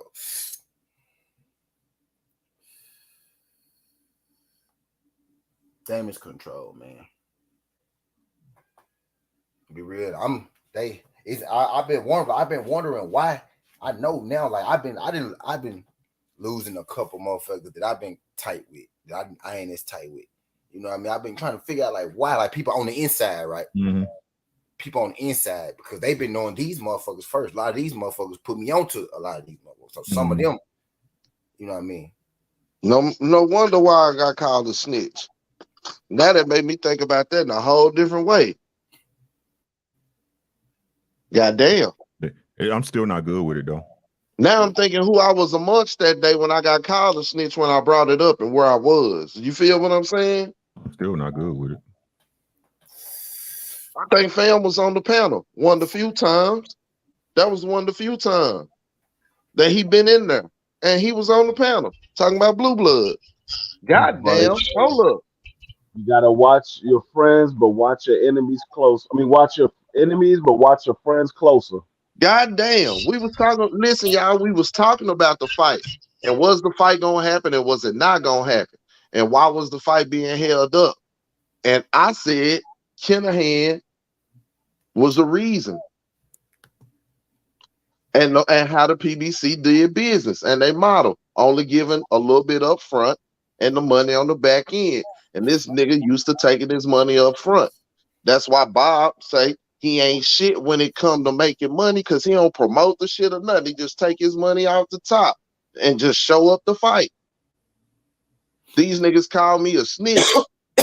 And he was on the panel, and I was like, God damn, why am I being called a snitch? We talking about boxing and why the fight ain't getting made. Everybody know. I mean, this ain't nothing. I done ran out. I was in custody or some shit, and I ran out and told everybody, nah, this shit is new. The same thing that drew us to them, the same reasons that we was able to click with them, is the same reasons now why we kind of a problem to them, because we go report that real. And now you've been what's the word I'm looking for? You've been what's the word? You've been altered, you've been tainted, you've been tampered with. You've been tampered with, you know what I mean? Yep. You've been it's a word. I still ain't got the You've word. been sullied. You've been sullied. You've been sullied. It's that Game of Thrones shit. You've been sullied. They caught you in the whorehouse. Now you ain't as pure as everybody said you was. See, the thing is, it wouldn't even be an issue. Compromised. That's the word I'm looking for. You've been compromised. Yeah, it wouldn't even be an issue if you would have just came out and said, "Hey, this shit ain't gonna happen. I got inside knowing that this shit is not gonna happen." Other fight, but we got to fight for y'all, right? It ain't Earl, but we go. You know, I want to see Earl too. It's a fight. It's a fight in the works, but it's not a fight what y'all thinking it is. I can't give y'all all the information, but it's not the fight that y'all was thinking of that it was going to be. Support your brother in his endeavors, and we gonna try to get y'all the Earl fight next. That fucking simple. That simple. Support me. You ain't have to give everybody the gist. You could have just said the fight that y'all want is not going to happen. It's a fight in the works, but it's not the fight that y'all want. Instead of this, is what I've been saying, bro, the whole time. But don't try to outsmart the people. The people are smart. We understand. What you should have did was told us straight up, "Hey, my nigga, we just bought Bud Crawford. Fuck you talking about? Pop your collar, wear your chain, nigga. We just bought Bud Crawford, nigga. Thank you. We might not fight Earl next, you know what I mean? But we go try to make that fight happen. You feel me? We go make it. And you could have never done it, my nigga. But you just keep telling us that. The fact you got Bud, we fucking with that. You know what I mean? You got Bud. It's the same shit I've been saying about Bud, fam. I've been saying if Bud would have just came out and been real about some shit, like the 147 move up. You feel what I'm saying? If Bud would have just came out and said, nigga, say, bro, I just moved up to 147 pounds, bro. I'm still trying to get used to carrying this extra 7 pounds, and y'all want me to go up there and fight Earl right off the bat? I'll fight that nigga, but let me get my feet up under me and pick up a belt while I do it. Shit, I'm gonna get paid. If the nigga said that, who would hate on it? But all that old, I'll move up and whoop everybody. I want everybody. We just supported Blue off the muscle. We just supported Blue off the muscle. I don't trust none of them niggas. Agreed. I've been trying to wonder why niggas switched up on me though. Like for real. I didn't been noticing shit from certain individuals, and I know why now. Because I be too close to home with my content. You know what I mean? I be speaking that real. Cause I didn't seen motherfuckers. I didn't say something right. Then I seen motherfucker right behind it. Like matter of fact, I said Bud sound kill him. I seen motherfucker say, no, he ain't. Like damn, fool, why the fuck you matter to you so much? You don't need why the fuck you in this camp? You ain't even in that camp. Fuck you matter to you for? You know what I mean? But I know for a fact he is now. That's why the people that said he wasn't when they said it. You know what I mean? Because they know what's going on, bro. They know what's going on. They got a piece of their bread.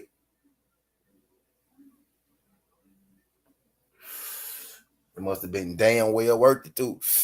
Must have been a lot more than they offered me. But goddamn, a price on your integrity though. You feel what I'm saying? Like when you sitting in that room deciding to take that bread, right, and take that deal to put on this motherfucking fight. I mean, does it ever hit you? Do you think about the content that you've been putting out? What you been standing on, and you know what I'm saying? Like, they all gotta eat, bro. Y'all have a good night, bro. For sure, I'm going for real this time. Peace, Rick. Peace, y'all. I'll feel you, bro. That's why I had to twist up one, man. You know. Yeah, I'm gonna get me one too. I got to get one in. There's some other shit. I was finna get ready to study for my debate after, you know what I'm saying, Judge and D Freedom debate. And I was in Quee chat and I seen, you know, what's name talking about breaking news. I'm like, he just clowning or some shit. But Yoda wasn't on no bullshit. This shit wild, bro. Right. Blue Blood still on? I think so. Let me look at my laptop because I had him on my laptop. He said everyone has their own way of thinking, but I'm not jumping the gun quickly. Man, them folks, my thing is I don't care about you, you know, promoting the fight, you putting on the fight. My thing is, man, why not? I told her this shit months ago. Like, you know, you got people clinging on to it. Alex said he think Boots is ready. And he been pushing Boots on. You know what? Earlier when he did the video, right? Somebody in the comments was like, "Why is you pushing Boots on Earl so much?" God damn.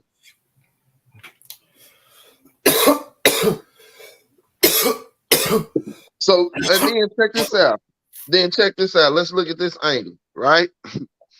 If the mode is to push Boots on Earl and Earl take the fight, right? And he lose, then you still got the prime fighter at 147 and he fight on your network. And the thing is, the Boots thing sound good, but Boots not even next in line. Stanonis would be next in line. Stanonis will be next in line. Right, but let Earl, but listen, but check this out, right? You got to know, okay, Stanios is next in line, right? But check this out. The thing is, the fight is gonna always be the next fight. That's what I'm getting. I've been saying it for a minute. It's never going to happen. It's gonna always be to string you along in hopes that it happens. That'll keep you interested. You know what I've been saying was, let's just get past it. The shit not gonna happen. You know what I mean? Then people tell me, well, they negotiate. How you negotiating? And you just sign the fight at Venetian. You know what I mean? I just really want to get past this shit. It's not going to happen. It's not going to happen in February. It's not going to happen 2023. Earl not going to be at 147, y'all. The window for the fight that happened was now. As I blow this smoking y'all for it's a chill session. I don't got nothing to do. My girlfriend mad at me right now. I don't got nothing to do. I don't got nothing. Yo, this shit is not happening in 2000. It's not happening. Not happening, period. Not happening, bro. If it did, this was the window. I told you, bro, y'all gonna start listening to T, bro. Didn't I tell y'all? We had a window for 2 fights. It was 2022. Devin versus Tank and Earl versus Bud. If it didn't happen this year, it's not gonna happen. The windows for those fights are closed. You know, Bud and them sitting back like, shit, I'm taking this Avenesian fight. Let him go fight Staniosis. People gonna give him so much shit, even though this is mandatory, because he ducking me and Boots. Hey, let me tell y'all the move now, because y'all know TB ahead of shit. I know this should be going in one ear and out the other. But let me tell y'all now, this is the play. They go say, well, Bud taking this fight for a tune-up, but he been sitting out so long. B, you didn't have to. I said B. A, you didn't have to sit out this long. Earl fought in April, my nigga. Y'all could have fought in November, like Earl said on his tweet. Facts. You didn't have to sit. You need a tune-up now because you waited so long. You could, but it could have been happen. That's the part people forgetting. It could have been in July, August, September, October. Earl fought in April. You fought in what? October, you know what I mean? Earl fought in April. Y'all had a window there to fight. So now you need a tune up now because you waited so long. But the tune up ain't for Earl because he damn sure ain't gonna fight Earl after. Earl gonna be gone to 154. A1, boom. That's why I'm getting that beat. A1. Earl been saying, bro, I'm not gonna be here for too much longer. I got a couple fights. It's gonna be my last year at 47. He's been saying it. So now they gonna say, well, Bud was about to fight Earl in February, but Earl left the division. Earl fought somebody else. Bud was going to fight him after Avenesia. No, they gonna say that. You know what I'm saying?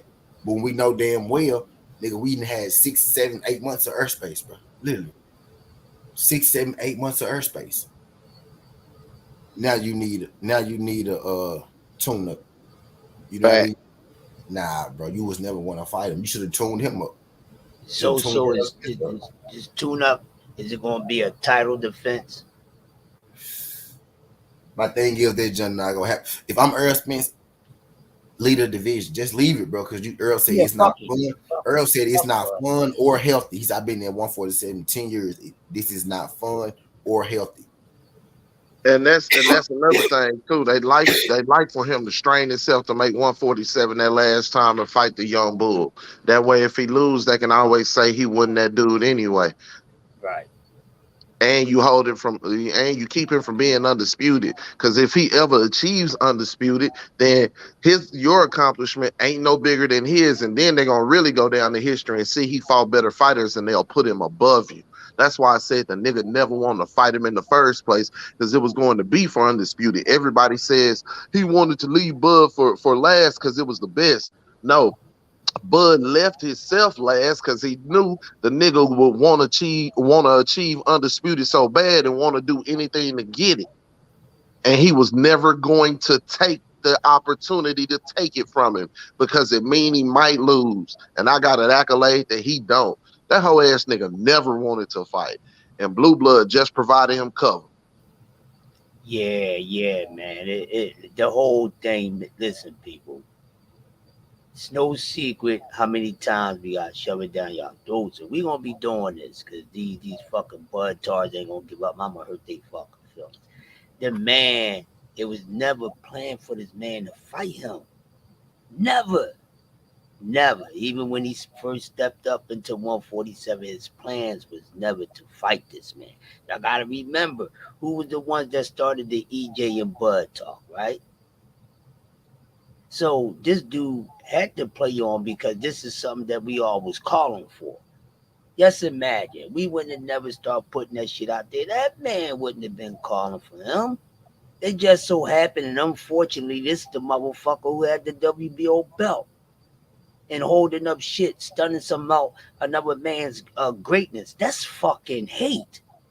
Let's talk about that part. That's fucking hate. You going through all this shit to stop another brother from trying to make a legacy, be another man on undisputed, and you doing all this fuckboy shit. That's because everybody knew that you wasn't that great, that you can do it 2 times, bitch ass nigga. It was never your plans to be this. It was your plans to become a fucking Hall of Famer from the easy fucking route. This was never this dude's plans. Why he ain't gonna fight him too? Because he don't have to. When did Bud profile really grow as a fighter? Like his whole career, when has his stock been the highest? Right now, when this Errol Spence versus Bud shit started, when he attached his name to Errol Spence. Why would I fight you if I'm already getting juice? You know, with just the thought of fighting you. Why would I risk do everything without taking the punishment? Why would I risk losing to you if I could just string your fans and you along, you know, and get my money this way? Why would I fight you? That nigga use his fan base for a big bag. The best thing that Bud could do for his career, for him, right, would be to not fight Errol Spence, because, like I've been saying, you could always say, well, what if he would have won? What if? It's always gonna be there. That's why I don't really talk about him. You know what I mean? Unless, you know, it's a fight that's set in stone. But his profile has been his biggest now when it's attached to Earl. He want this, like, people want his name won't ringing bells like this when he was attached his name to Manny Pacquiao and Keith Thurman. Damn sure wasn't. You know what I'm saying? And it's like that now because of Errol Spence. The Errol Spence side of things is what got him buzzing right now. You know what I mean? That's really what I want to get past. Let him fight David Avenesia. I want Errol Spence to go and move up and start his his 154 journey and just let them folks go and do what they go do with their career. I'm tired of putting them folks ass together I've been trying to get people to see that they want to go fight for months now. Trying to, patchwork this shit. I done gave Bud a Hall of Fame ceremony. Now he about to have one more fight, right? You know what I mean? So I'm guessing he gonna be fighting prospects for the rest of his career up until he an old man, just collecting checks. But I tell you this, I hope BLK Prime, I hope it is true that they just, took a bag to promote it and they ain't actually, go put this fight on. Maybe they put the undercard together. I didn't ask that. I should have asked that. Maybe they just put the undercard together and Bud brought them the bag to promote, his fight type deal. But I hope they ain't put, too much money into this shit. Or you know what I mean? Because I'm really expecting this pay-per-view to do a whopping about 40 to 50,000. You know what I mean? If it do like that. If it do that much, you know what I mean? And if the pay-per-view shit is all else, then cool. But you know what I mean? But his biggest pay-per-view is 175. Maybe they trying to see what he would do, by himself. Type deal. Teach. But I hear what Teach saying, but Teach, how's that gonna be successful? Nobody wants to see him fight. Fuck what? A lot of people don't even know who he is. You see what I'm saying? So it's not gonna be successful at all. I don't see it in no way, shape, or form for this shit to be successful because he's fighting someone that most people do not know about and don't give a fuck about him fighting. And everybody be coming down on fucking Tank ain't fighting nobody. This pussy motherfucker don't want to fight nobody. Because this man know he can't beat that man. It's a disgrace. It's blasphemy. This man gets no respect. Take him off your pound for pound list. If you're on your pound for pound list, your shit is whack. I don't give a fuck who else you have on it. Should not be on your pound for pound list. This dude, how can he be successful when he don't even draw that much any fucking way? He's just gonna teleport into some damn success. Fighting David, nah, fuck no. He ducked a whole fucking weight class. What? Come on, man. It's not. Yeah, fuck that dude. Really fucking with two fucking fingers up, man. It's a piece of shit, bro. It's a piece of shit, and the man ain't who he claims to be. If that was the case, they would have been Rumble. Remember what he said? I ain't signing nothing to after the Ugas fight. It's 6 going on 7 fucking months, and here it is. Boom. He fighting a motherfucking I can't even call it a fucking tuna. Yeah, Teach. It could be it's gonna be successful for Black Prime, but we talking from the aspect of the people getting what they want. Like successful for Black Prime, is even having Bud Crawford on your platform, right? Successful for success for Black Prime is having his name attached to your shit in major news streams, in every news stream. You know what I mean? Black Prime TV. You know how much promotion it is? That's a win for them. You know what I mean? But we're not talking about the money for them. You said, oh, maybe the fight could be successful to get them the money for a expense bag. This fight on Black Prime TV ain't gonna be the one they get them to fight for a expense bag. No, sir. No, sir. My thing is whoever put his investors, right? Whoever it is, because we don't know who these investors are.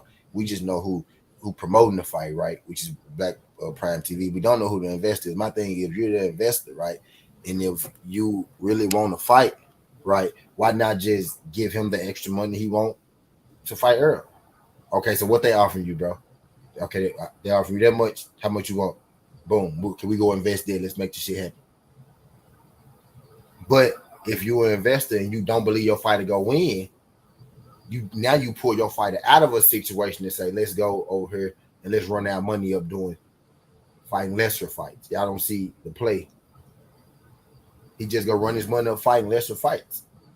Yeah, he gonna fuck around and slip up and lose one of them fucking fights fucking around too. My thing is, at this point, bro, he can do that shit. I won't see what the fuck Earl them finna do. I'm just ready to move on from that shit, like from them two type shit. Like let them fuck go and do what they go do type shit. That's where I'm at with it. You know what I mean? Because really what they want is they want me to argue with you. They want everybody to argue here. They want us to blame PBC.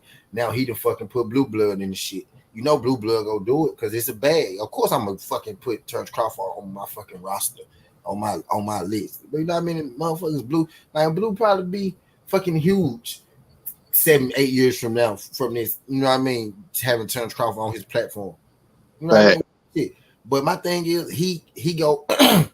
Somebody said it earlier. He doing this. I think it was A17. He doing the same thing he was doing to Bob. His promoter go take the fall for it, like he did always. Like when he never take the fall for his own decisions. Now everybody and it is true. Like because Blue, you know, may have known already, right? He let us believe a certain thing about Erlen Spence, right? I mean about Erlen Bud. Maybe he might did know, but I don't knock Blue for getting Bud on his platform. My knock with Blue is damn fool. You could have told us. You literally could have told us like, hey fool, he ain't fighting Earl next, but I got him on my platform, bro. You know, I need y'all to support him. This gonna be my first big pay-per-view. Boom, and I would have been sold. I would have. Man, here, take my 50 now. You know, I would have been in. But niggas feeling like, damn, can I believe what you're saying now? That's the problem. That's what people struggling with right now. You know what I mean? That's what people struggling with right now. That type shit. How long, Alex? How long? I see you back there as TW. It's just fucked up. It's just fucked up that Blue Blood allowed himself to be the scapegoat and he ain't really see it. Right. You feel me? And Blue is only the promoter, right? He promoting the fight, he putting it out there. That's from what I'm understanding. You know what I'm saying? Blue came on and Blue said BLK signs Bud. So, you know, boom. But my thing is, why wait till now to drop it? You know what I mean? I think Blue is the guy Blue is the media guy. He keeps everything smooth. He keeps it afloat. They make it us look at Blue a certain way. You get what I'm saying? It's to make me. Bud is the puppet master, bro. He go put me against you. I've been saying this shit for the longest. He go put us against each other, bro. He gonna make us pick a side, bro. The best thing for us to do, bro, is just to move past that shit, bro. Like let that nigga fight Evan with his shake ass, right? And let's all just get behind Bud. Earl moving up to 154. That shit cool. Don't want to give a fuck what the Bud say. Oh, bro, come on, bro. Y'all gonna say that regardless. We see that now. No matter what happened, y'all gonna say Earl though. So we get that. Cool. Just keep making just keep making live streams about Earl and Bud every motherfucking day. And most of you niggas be having 12 people come through your shit in 4 hours. You know what I mean? So just keep doing that shit. You know what I mean? But what I ain't gonna do is let this shit tear apart, you know, something greater, because we didn't build something greater than just Earl and Bud. You know what I mean? Blue is a good guy. You know what I mean? Blue got bills to pay and kids. Blue got a bunch of kids. You know what I mean? She got a shape. You know what I mean? So hell yeah, cool. BLK. I mean, yeah, I would have did the same thing. You know what I mean? But Terrence Crawford know this. He know this. He know who Blue is in the community. He know how Blue is and how connected he is in the community. I could get Blue on my side. I could get him to sway. I could get him to soften the blow. And guess what? His shoulders broad enough in that community to take the heat, Southern T. He the only one who got shoulders broad enough to take the heat in that community where boxing lives, where he could survive it. And we could still and again, I'm free and clear all of that shit.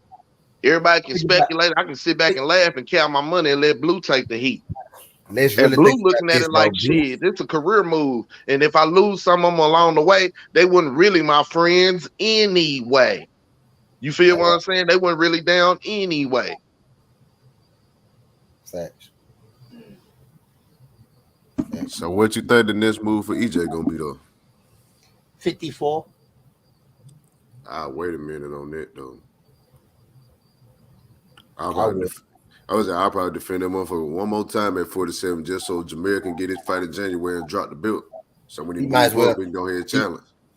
He might as well move up now. Jameer gonna fight in January anyway. Yeah, that ain't got no bearing on it. I'm like you. Either you're gonna do one or two things. Either you're gonna fight Staniotis just because you've been in training for so long and you've been fucking around and hovering around at this weight for so long. You feel what I'm saying? You ain't do it for nothing. Like you said, I could have fucked around and fought in November fucking with this stalling ass nigga. So yeah, it'll be a Staniotis fight. But I'm gonna tell you what's fucked up about that. Everybody gonna hate on him for fighting Staniotis instead of fighting Boots. You feel what I'm saying? And that's something else that Bud and them used too in this whole move. I just wonder him going to 54 now gonna fuck up him getting an automatic title shot when he go up. Consider Mel already got the belts. Shit, he gonna have to sit and wait anyway. Yeah, no, it won't. It won't. Because when Mel fight him and win and leave, then the belt's gonna be up. You feel what I'm saying? You know the WBC gonna be ready to give him their belt. Facts, and he gonna fight somebody in the eliminator or something like that for one of them belts when he do move up. I was surprised if they made his ass fight Danny again or something. That's possible because they're on the same network and they can rerun it at 154. Yes, and Danny think he would have won this shit if he was in a better mental space. Right. That's something that he tried to lay out there. You know what I'm saying? As an excuse, talking about he felt better at 54, this, that, and the third. Man, guys, this is like about Errol's next move. First of all, how's everybody doing tonight, man?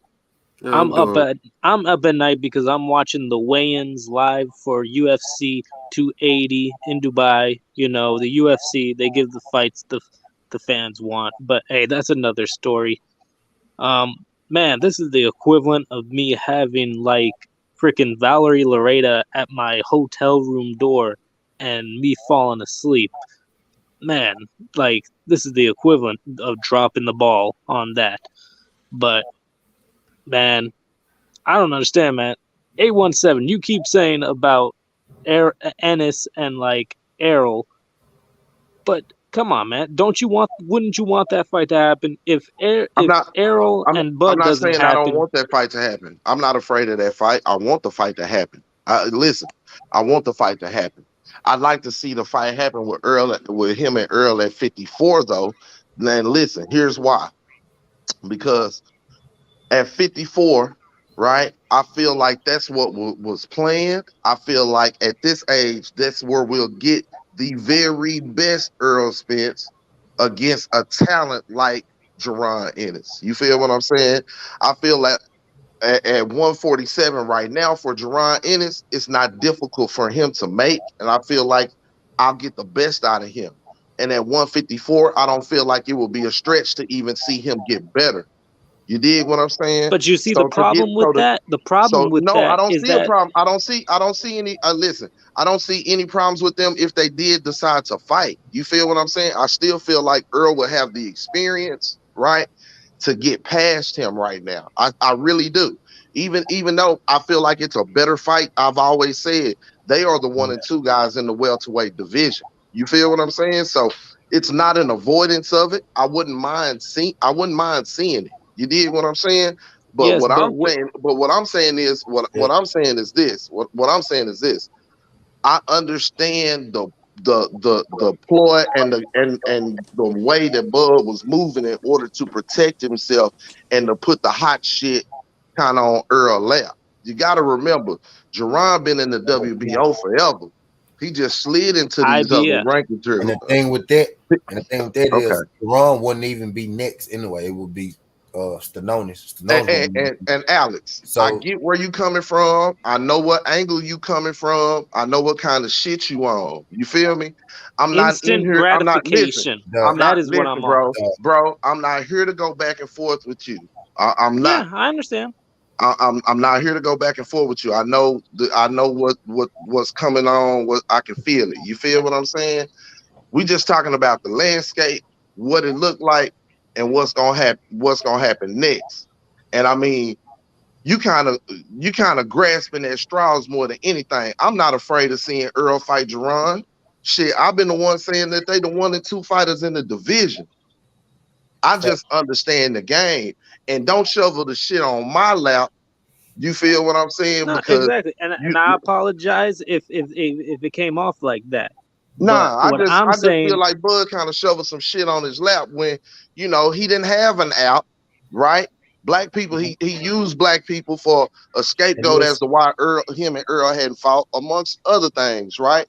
But then when, for some reason, none of these promoters out of here want to touch him with a 10-foot pole, including a Don King who's still in the game and them other cats. You feel what I'm saying? Here's the question. Now that Errol is not fighting Spence, what do you want now? No, Earl can't fight Spence. Actually, what do I want now? What do I want now? I want Earl to do whatever the fuck he want to do because he earned that right. If it's Boost Ennis, it's Boost Ennis. I want him to do whatever the fuck he want to do. Boost well, hey, why can't the WBO mandate that shit? I mean, I love that, but Stanley Owens took step aside money, so he first anyway. They did. Yeah, that's why I'm getting at. Boost wouldn't even be next. Boost is number 1 in the WBO. It was Virgil, but he on the Golden Boy protection plan. Built, though. Why couldn't the WBO? He first up for the WBO. But they ordered that undisputed fight. Why couldn't they do it? You can't order an undisputed fight. They can't order that. I thought you can trump it, but you can't order another champion. You got to protest. See, I thought you could if the other champion was ranked higher in that other sanctioned about it. A champion can be ranked in a sanction, but he a champion. It can't be. Bruh. So the man, look at y'all teaching me shit. EJ, bro. The man is fighting someone nobody can that got knocked out. Yeah, and Bud already beat. This is a voluntary. This fight with Avenesian is a voluntary. Bud, this is his voluntary. This fight, right? His next fight is going to have to be a mandatory. And it's going to be somebody in the WBO rankings. And you got to think Earl could only fight Bud next without having to defend his mandatory against the known. Facts. So he's going to have to face one of his mandatories, and that would be who? Staniosis. If he don't face his IBF mandatory, which is who? Boots, right? Boots ain't his IBF mandatory. Not yet, nah. Nobody's there. They won't say that's what I'm saying. They building, bro. They building us up for this. This shit is not. He got to fight. Don't the IBF make him fight for a title eliminator before they what's the name? Yeah. Yep. Okay. That's what they're planning on. They made Castillo eliminator, but once he beat him so easy, they said it didn't qualify. Okay. Because you talking about Castillo Clayton? Yeah.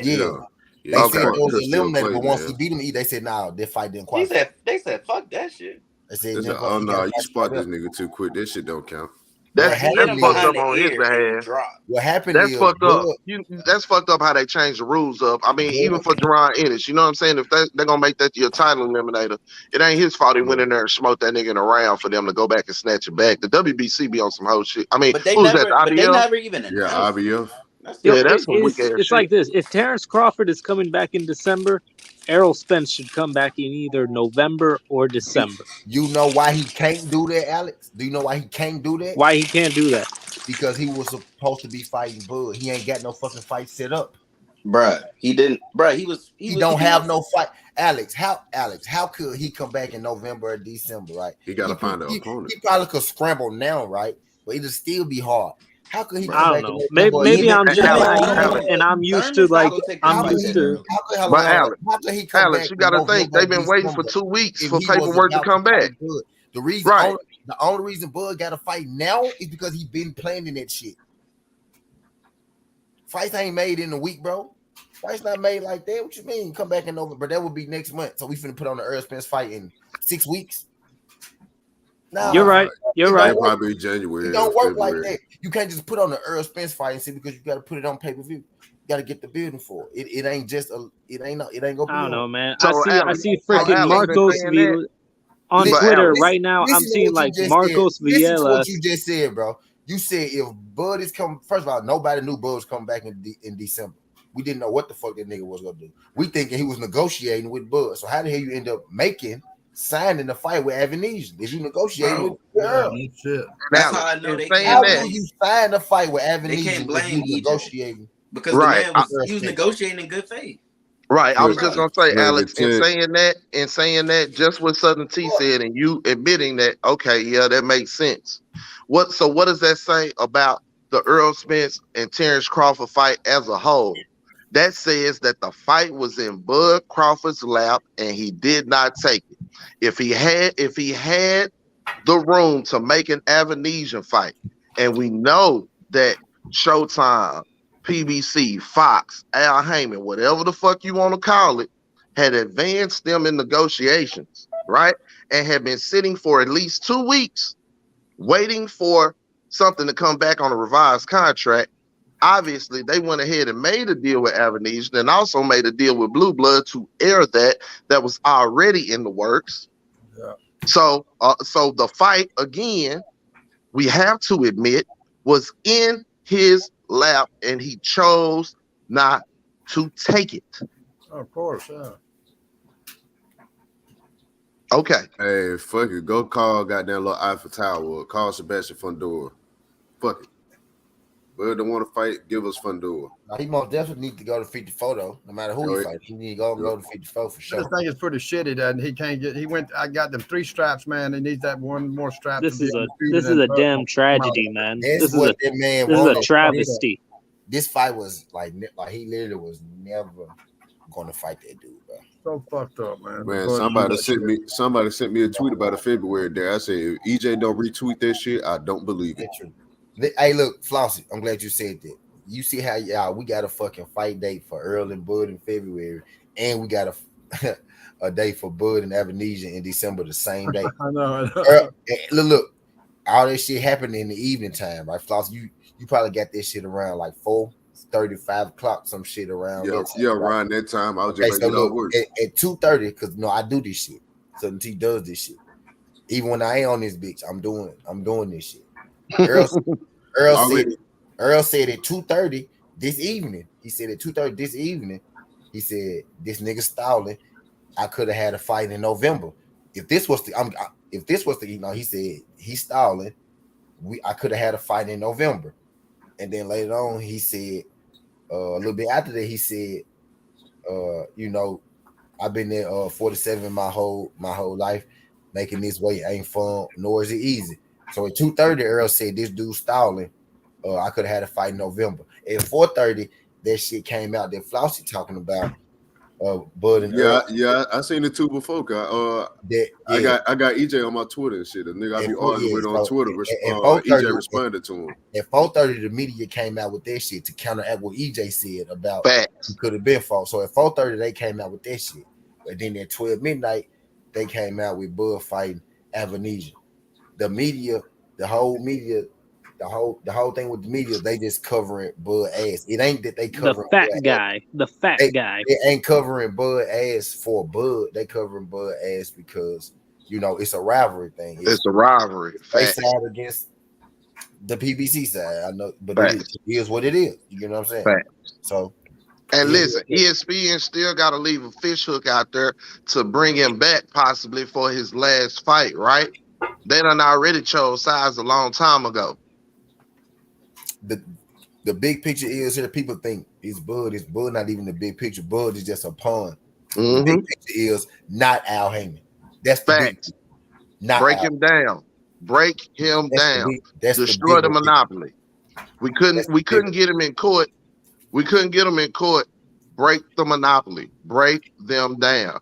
Put some shade on them. That's why the transparency talk came out. I told y'all this nigga was an agent.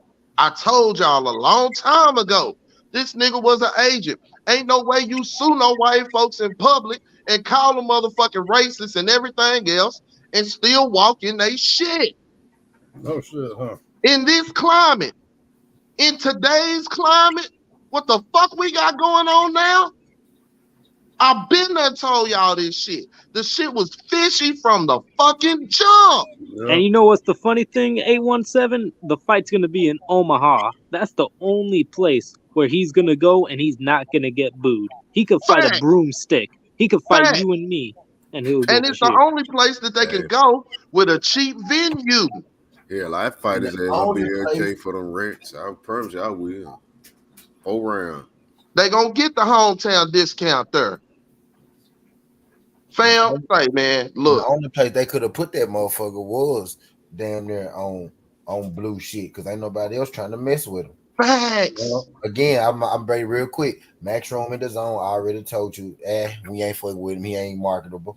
You know what I mean? He really can't go back to ESPN right now because it has to go look to us. We could be like, hey, bro, what you fighting on ESPN? How you fighting on ESPN? So he really can't go back there. But if it's shade Al Heyman, then it help ESPN. He can't do business with the PBC because they don't, they can't come to whatever. He don't really want to fight Spence. in the end. But he can't do business with PBC apparently, right? Because he can't get a deal done, right? So where else could he go? Couldn't go nowhere else. So he went to where he had to go. You know what I mean? This damn near the only app that would have put this man on. Yeah, nigga gonna be finding no tender next. I'm telling you, Ghost, they got access to all that shit. All that shit they didn't have access to before. They got to get at least a snippet of it sitting down on them contracts. That when he went to asking for transparency and all that extra shit, that was all. You know what I'm saying? That's all media talk and show. That's more the shade that I hang. You dig what I'm saying? But yeah, man, just to sit down in that room, I'm telling you, the nigga was a narc. He was a pawn from the beginning.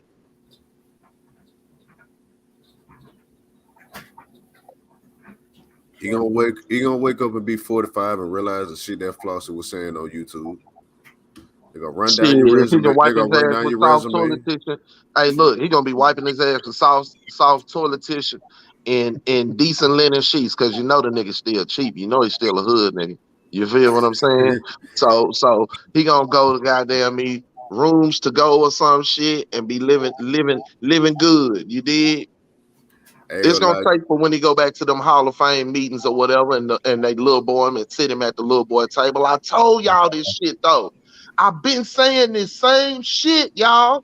I told y'all. I said this nigga career gonna end up to where he gonna be touting them accolades in the beginning, but I'm telling y'all, when they in their 40s and they go sit at that table, they gonna little boy his bitch ass. It's gonna be a scrap at one of them Hall of Fame meetings. I'm telling you. Watch Earl. Earl gonna end up putting hands on it. Y'all listen what I tell y'all. It's gonna be a scrap at one of them Hall of Fame things. Where Earl get his, it's gonna be a scrap at it. I'm already focused. It's gonna be one of them things where somebody gonna go back and look at his resume and be like, damn, who is this, who is this? And what is your marquee fight for your career? Like, what's the fight that defines your career for real? When you look at it in its totality, bro, Bud resume look like a prospect's resume. So your biggest win, right, is Sean Porter on his way out, right? You got a win against Gamboa, older Gamboa, right? But you gave him his first loss though. You gave Gamboa his first loss, right?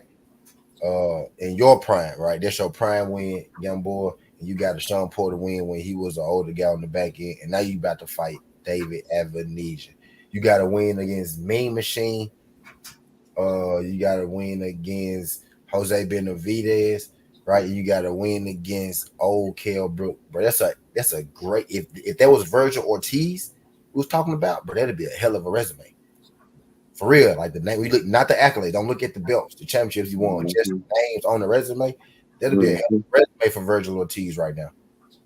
Sean Porter, Jose Benavidez, Jeff Horn, Bean Machine, Jeff Horn. That'll be a hell of a resume for Virgil on it. But when you realize that this Bud Crawford resume in totality, they ain't a good look, bro. It's just not a good. They don't sound good. Do this like if you just put them on the resume. You put them names on this. That's prospect's resume, bro. We ain't talking about that bag and that brother shit got blue blood to put that fight on, bro. I'm telling you, that bag and that black man shit. But my black ass, I'd have been looking at that bag and been talking about where was that black man shit when you blame black men for black people for not getting you the Earl Spence fight. My motherfucking ass, see what you say. I'm a hold against you. This is what they do in the court of law. Fuck you mean? I ain't worried about it. I just wanted to get this shit out the way. Like, okay, they gonna fight or they not, and what EJ gonna do next? Well, shit, we knew that. Man, that motherfucker didn't want to fight, my nigga. He ain't never want to fight. So with the news today, guys. So with the news tonight, guys. With the right now, as of right now, what do you guys thinking? 5 years from now, are we gonna be thinking this is the best fight that never happened? Will this still be a fantasy fight, or will this fight eventually happen? Fantasy fight, never happening.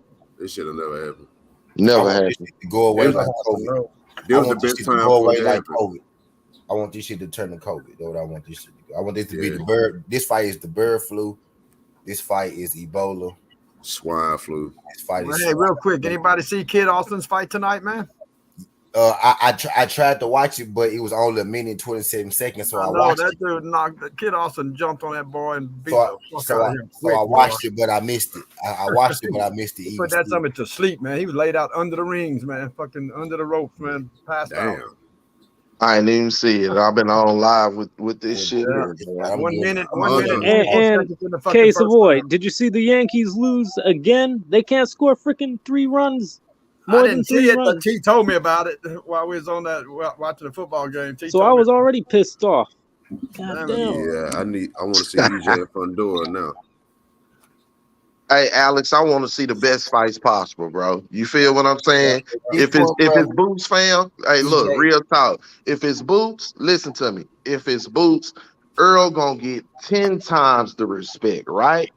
Because he sat ringside, he acknowledged Boots. He ain't never been one to run from no challenges.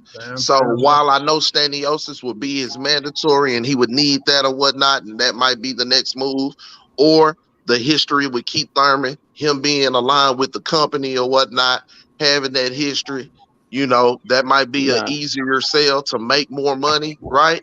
But if it was Jerron Ennis as well, I would be just as happy. I have at this point, I have no issues with what he decides to do, knowing the things I know. You feel what I'm saying? That's the one I have to kill right now. If he fights Keith Thurman, I'm not buying that fight. I'm not watching that fight. That Keith Thurman fight, that cannot happen. Now, I don't want to see him fight Keith on the principles that Keith didn't give him the shot, just like I don't want to see Dale fight Loma. I'm on that same road, right? I'm on that. But I'm saying at this point, knowing what the man was after, knowing everything that he done went through, you know what I'm saying, and knowing what he was trying to do, knowing how long he's been trying to do it, at this point, how can I be mad at him for any choice he makes with the rest of his career? As long as it's a fight that I want to see, I'm cool. Right. I mean, and we know he ain't going to find no David Avenesian. He just needs to feel me? He came back from a wreck and fought a 2-time world champion. Make the biggest fights, they get you the biggest bags. Make the biggest fight, they get I ain't gonna lie to you. It's a lot of smoke for him at 54, so that'll be a good ass move. Go up. A lot of the dudes biggest up fight, there. they get you the biggest bag. Don't even fuck around in 47 no more. You know what I mean? Don't just go ahead and move up. You can fight. You can rematch Danny again your first fight at 154. I wouldn't give a fuck. You know what I mean? Move up 54. Whatever get you the most money. Didn't him and Charlo, they say they wasn't fighting each other? Nah, Charlo said he won't fight him. Big bag. Charlo said he won't fight him. Charlo said he won't fight him. Yeah. That's really what EJ said if the band was big enough, he'll do it. And before that, EJ said, "Yeah, oh man," but EJ fell up off it once he saw Charlo. Ain't really. Yeah, they good friends, man. So EJ really didn't mind. EJ didn't mind. EJ said, "Yeah, if we friends." EJ said, "Yeah, if we friends, yeah, we'll fight the bad big enough." And then he started saying if he was life changing, he got nicer about it. But yeah, at first, it's two different personalities there, and you know if they ever fought, one would still be cool, and the other one would still feel some type of way, and we know who that is. Oh yeah, shit. Especially if they didn't win. Especially if they didn't win. Because if they won, if they won, they would still try to son the other. You feel me? If Charlo won, he would still try to son Earl. You feel me? Outside of that, he wouldn't just leave it alone and be friends and be like, we just did that. You know what I'm saying? Because it was for the money. La la la la la. Now he'll still son him. You feel me? If Earl was to beat him, I don't think he would son Jamal like that. Bud's statement for fighting David Avenesian was he wanted to stay active. Man, all the shit about he wanted the big bag, money. EJ going up to 54 gonna change the whole landscape of boxing. I promise you. All the damn Charlo, both of the Charlo brothers gonna move probably around the same time he moved. Facts. Oh yeah, they both gonna move up. Yeah. He'll go into one division, gonna fuck around and shape shift 3 different divisions all at once. Facts. Because what's when I moving to 68. Yeah, Big Bro gonna move to 68. Facts. That should have changed 3 divisions at once. Facts. Yes, but are we going to get the fights we want immediately?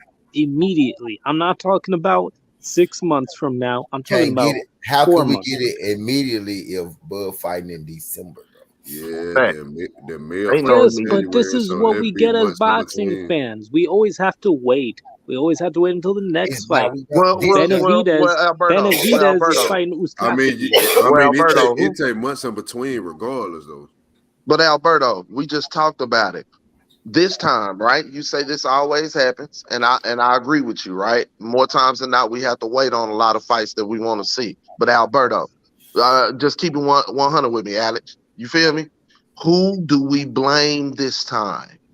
It's a one-word answer. Yeah, Bud. Simple.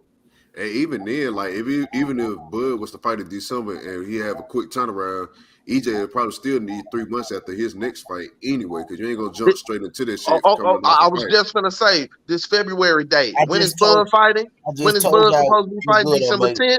It's over. I was gonna say it ain't like the UFC. Look at this nigga.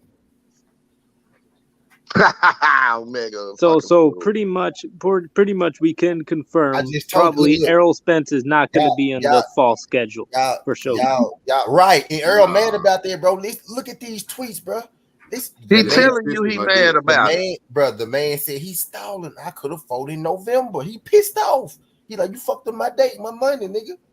He been but not just he fucked up his money. This nigga been hovering around 147 pounds solely for this. Solely. And those his next thing. Listen to how this work, yo. They both had, bro. Earl could only fight Bud Crawford if he don't fight a mandatory. Bud Crawford had one voluntary spot open. He had one voluntary spot open. That means Earl could only fight a mandatory. I mean, Earl could Earl could only fight a mandatory or a championship bout. And only one nigga with a strap outside of Earl, Bud Crawford. So Earl could only fight Bud Crawford, right? And Crawford had one voluntary spot, and he knows this. So his voluntary is at Venetian. So that I want to stay active shit don't work because you got to fight a mandatory next, and so does Earl fucking Spence. Right? Y'all had it. Earl had a unification gold card. You had a voluntary gold card to make this shit happen. Y'all both had the voluntary, but now you'll fight a voluntary. Earl will have to fight a mandatory. Earl will have a voluntary next, but guess who will have a mandatory? Turns, but you could still go for unification, but it's probably gonna be another excuse. Really, what he doing is what Earl said. You stalled him, bro. You know Earl don't want to be here. You know he don't want to be there. Trying to drain him out. So right, so when Earl move up, he gonna say, "Oh, he ducked me. I was gonna fight him next." You get what I'm saying? It's always next. That's what Alex saying. We always gotta wait. It's because the niggas like Terrence Bud Crawford. That's why I said it's one motherfucker that you can blame, Alex, right? It's just one, and it's him. There's no way he's going to turn around and fight in December. David Benavidez. What all them Right, there's no way. I ain't playing the blame game because why, Alex? It's not a blame game. Listen, Alex, if you're willing to ask the question, if you're willing to play the whine game and whine about it, why ain't you willing to place the blame on the person? Like, look, you are a motherfucker just don't listen. A motherfucker just don't cry about being slapped and don't point at the person that slapped him. And you blame. You know he's not gonna fight in December and turn around and fight Earl in February. So the date that they give you, is it really some validity to it? Nope. Yeah, but it's just a revolving door, man. Like we've been doing this for I've been hearing back and forth on YouTube everywhere about this fight for it's 2 not years one that now. would keep you out and now for it's those going to 90 days at least. That shit not going. So you know he's not coming back to fight Earl in February. Yeah, he not. If he fight in December, it wouldn't even happen. If it was to happen, it wouldn't happen till April. Put the blame on the right person, bro. You willing to whine about boxing, so blame the right person. Hey, fights get strong alone because of one person. No matter who it is, watch this. You brought up David and Caleb Plant. That fight supposed to happen years ago. David missed weight on the scales. You know what I mean? I mean, David, missed weight on the scales. Oh, that's why. Goodness. You could blame. Floss real talk though. That's true though. That's true though. Like it's always it's somebody to blame. It happened. It's not one small thing could throw all the shit off. It's speaking the truth, bro. Yeah, one small thing could throw everything off. It ain't blaming nobody. You know what I mean? And you can't give certain motherfuckers that out. Canelo got snake oil on him. You can't give him an out. You can't be sniffing cocaine. You got to make weight. You got to do what the fuck you got to do to get that punk ass motherfucker. You feel me? Right. Man, I hold him and Caleb Plant. Oh, him and Caleb Plant when dude missed weight before the title fight. You can't blame Plant for that. You know what I mean? It is what it is. I hope him and Caleb fight in the summer though. You got to do him like Charlo and them did him. See, Charlo and Andrade, they became the mandatories. They did everything that they need to do. And the whole ass nigga couldn't do nothing else but drop his belts and run, right? So as much as he can talk shit about them, they always got that to go back to. This is why what BF was saying was so important the other day when he talked about Terrence Crawford moving up. When he moved up from 140 to 147, even knowing that Floyd probably wasn't going to fight him, the price of a car or one of his motherfucking cars was what it would take to pay them fucking sanctioning fees, right? So he didn't have no out from dodging a Bud who said after winning his title at 140 he was gonna move up to 147, put the heat on Floyd. Even if he knew Floyd wasn't gonna fight him, he could always have that feather in his cap. But he never wanted to put himself in no position where he had to challenge himself. And when he moved from 140 to 147, he showed y'all that again with Jeff Horn. He fought Jeff Horn when around that time he could have been the mandatory for Errol Spencer's WBC title at the same time. He was in the mandatory position around like 2017 and it actually would have been Danny Garcia that he would have fought because Danny Garcia and Sean Porter was 1 and 2 at that time. See, Earl was in the IBL. That's why I said it would have went to the rules, right? And it would have been a 50-50 split. So he could have came in the door with PBC with a 50-50 split by mandatory rules. And they wasn't gonna let Danny fight on ESPN or nothing. Not at that time. They'll let Sean fight on ESPN. Why? Because it was his last fight. Plus, he was no money maker to them. That guy, Sean, got his biggest bag and guaranteed, but out of top ranked pocket. Again, they don't do bad business. So why in the fuck would they do bad business now? I got a statement for y'all. Crawford told ESPN. This is on ESPN.com, by the way, if y'all want, some validity to this. ESPN.com. I was really looking forward to the Errol Spence fight. I started communicating with Al Haymon and the PBC back in June, and unfortunately, they represent a fight in Errol Spence who didn't want to fight as bad as I did. Exactly. I agreed to all the bullshit. They've been dragging their ass for months, Crawford said. Spence was nowhere to be found while I was trying to make the deal. I explained to Al Haymon and Earl, but you remember Bud told us that he talked to Spence. I explained to Al Haymon and Earl that I was going for the fight before the end of the year. David Avanesian is a very tough task. He knocked out his last 6 opponents, and this guy's dangerous. Once I am successful against Avanesian, my plan is still the same, to drag y'all along and pretend that I'm going to whoop Errol Spence's ass. No, he didn't say that last part. I made that part up. But he said, David Avanesian is a tough task. Really? He said, but my plan is still the same, to whoop Errol Spence's ass. Though. That's what he said. You know what? What if I was to say I'm kind of rooting for David Avanesian to win the fight? I mean, you would be like 95% of us, but Alex, we know it ain't happening. Alex, it's crazy. Like this shit, like I really don't care. Not about what you say. I'm talking about I don't care what the fuck he do, bro. I really don't, dog. I really don't care.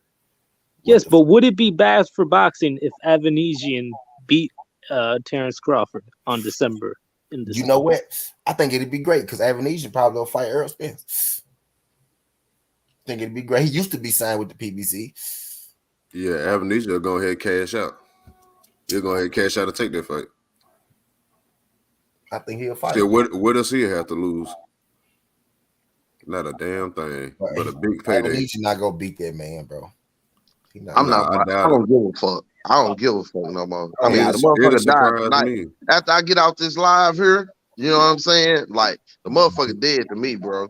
Real talk. Like, I'm not gonna do no live. Monday, you're gonna be back talking about it on somewhere else. Listen, I'm not gonna. I'm telling you right now, I'm not gonna do no live on it. We already beat this shit to death. We already know what happened and what it is. If it ain't happening, it ain't if I happening. had a nickel for every channel that said I'm not going to talk about this. This is the last time I'm talking about this fight. And then the very next day, they're making a video about it. I'm not talking about this. I break the news.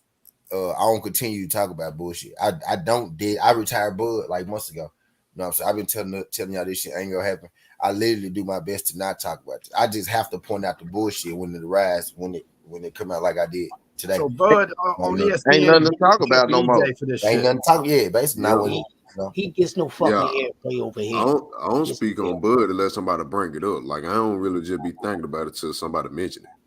It's niggas think about it. It's niggas who go like every single day talking about early, but every day. Right. I know few people that y'all be in them niggas chats. Say, fool, it's like we've been outside, you know what I'm saying, at lunch, and we done waited the whole lunchtime for these two niggas to fight. And one motherfucker out there, you know what I'm saying, he done took his shit off and everything. He walking around huffing and puffing, waiting for the motherfucker to come out the lunchroom. And this nigga sitting in the lunchroom with the campus monitors and shit. He don't want to come out. You feel what I'm saying? And we done fucked off. We done fucked off recess. We done fucked off the entire recess waiting on this nigga to come out. You know what I'm saying? And he won't come outside. Well, I'm gonna get out of here, guys. I'm tired of talking about this tonight. But I ain't wasting recess tomorrow. Fuck that. You did. I'm going to play. But T, I'm letting you know, Islam Makhachev by stoppage against Charles Oliveira. Do not place the bet on Charles Oliveira. Islam Makhachev is gonna beat his ass. So I'll talk to you guys again maybe tomorrow. I'm gonna watch it and see, Alex. Real talk. Who else is fighting, Alex? It's terrible, bro. See, he gone. I just want to see EJ fight somebody for the year out. I want to see Benavidez a plant by the summer, if possible. Man, we can get them in the spring. Right, we can get that at the top of the year shit. Yeah. Benavidez fight in January, so I was thinking like April or May or something. Yeah, being realistic. Like that. Spring just kicking in. We need 2023 to jump off. Nice. You can put them on early. I really think they're picking the opponent. They low key trying to play tit for tat for real. Yeah, they say how Caleb played did the real last. I hope so. They go out there and fight another common opponent. It'll make sense then. Like these people don't fall each other. It look like they building it up. They don't fight each other common opponents. Look good. Can Caleb stay on his bike long enough to stay away from Benavidez to tire him out and to get him late? That's the question, y'all. I don't think he go have to. See, that's the problem though. Caleb is the one with the gas tank problems, not David. I don't think he gonna have to. That's the problem. He got the gas. Well, he ain't showing the last fight. There's no gas tank. The thing with Caleb is if he gonna beat him, it ain't gonna be because he ran on the bike. It's gonna be because he counterpunched him to death. Exactly. That's what it's gonna be.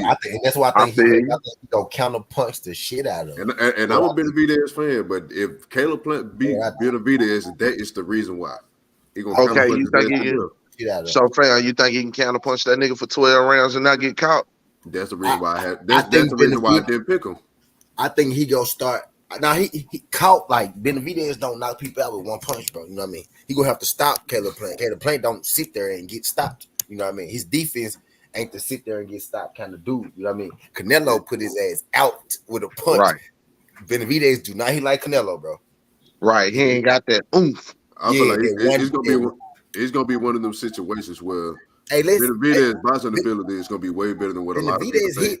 Benavidez hit as hard as the pound for pound as Anthony Durrell do. You know what I mean? Pound for pound, like as far as power, like he do, bro. Not look at Durrell KOs. Look at Durrell knockout and shit. Like look at Durrell fight now. Right.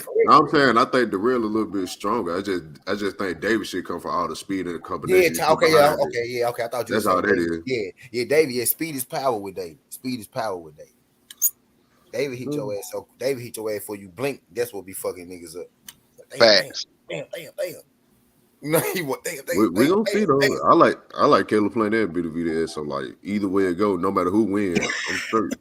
Right. I'm the same way. No matter who wins out of that, I win. Benavidez's best chance, he gonna have to like if he could stun Caleb and get him wobble type shit, then he could stop him. My whole shit is like I want my boy to win, but as long as he have a good showing and he just get beat like that, I can live with it. Just don't go out there and get embarrassed. Right. That's all. As long as you don't go out there and get I embarrassed. was mad at Caleb for the Canelo fight. You feel me? Because I feel like he was beating that nigga. I feel like he was beating that nigga, and he started minding his work a little bit too much. And I don't think, you know what I'm saying? I think he believed in himself, but I don't know if he really believed in himself. He didn't keep that same motherfucking energy and that mentality. I think that same shit he slapped him with, you know what I'm saying, in the press conference. He need to keep that same energy, bro. It was on him to put it on the judges for that last 9 minutes, bro. He just got slacked for a little bit and got caught. That nigga hit, man. I can't lie to you. That Canelo nigga hit hard, bro. We need that Anthony Durrell Caleb Plant. If we had that, we right, probably would have won. Right. Yeah. But he believed. I mean, he felt like he could give it to Durrell. You feel what I'm saying? I feel like he truly believed that he could give it to Durrell. I don't believe he truly believed he could give it to Canelo. I think he did, but I believe once he got in there, he like, damn, this bitch hit like a truck. On God, I think that's what it was. He was like, damn, this might hit like a fucking truck type shit, and he had to just. Because I even heard him say something about after the fight, his arms were hurting when Canelo hit him in the arms. That shit was hurting, you know. That dude, like when he missed him for like B-Ball was able to take that shit, right? And he, you know what I'm saying? But even when he be missing them falls, you can hear that shit. Like that dude hit hard, bro, and he throw with all his But I say this though, Canelo ain't looked that good. He ain't looked as good as he looked since Caleb played. Not lately. Right. Look like that. He haven't looked that good since. I don't know how Canelo gas tank can run out. Cause you know he good for it. Because he got to chase a motherfucker around and get off his shit. I don't think playing gas tank ran out, bro. He just got caught, man, for that one moment. I'll talk about Canelo. I don't get how Canelo gas tank can run out when you know he got stamina issues. You ain't see his shit dripping. You ain't see his he started doing the PEDs, man. And he was doing good then. But fam, it's because he got to chase a motherfucker around. He really don't know how to cut off the ring. It's that step. You feel me? It's always that bob step that he doing. You don't never see it like, you don't never see him like be on the back foot and take his front foot. And you know how a motherfucker try to step to the side? You don't never see him take that front foot and step where they step. You feel me? You don't never see that. Like even to be out of range, man. Right, even to be out of range. He ain't got no defense. Like you can tell he ain't know how to play basketball. He ain't got no There defense. you go. There you go. There you go. You know how you use the baseline, you know what I'm saying? You be playing a motherfucker on the side of the key or whatever, and you push it towards the baseline. It's cutting the ring off is using them angles. You know what I'm saying? Thank you. It's the same shit. Use them angles. That's how this shit is. Canelo, he don't know how to play basketball. That's how you know he can't hoop. Manny Pacquiao can play basketball, still can't cut the ring out. You just say no, he ain't got no defense. Yeah, apparently Canelo can't play soccer neither. He damn sure can't play soccer. He ain't got no feet. And that's bad. You from Mexico?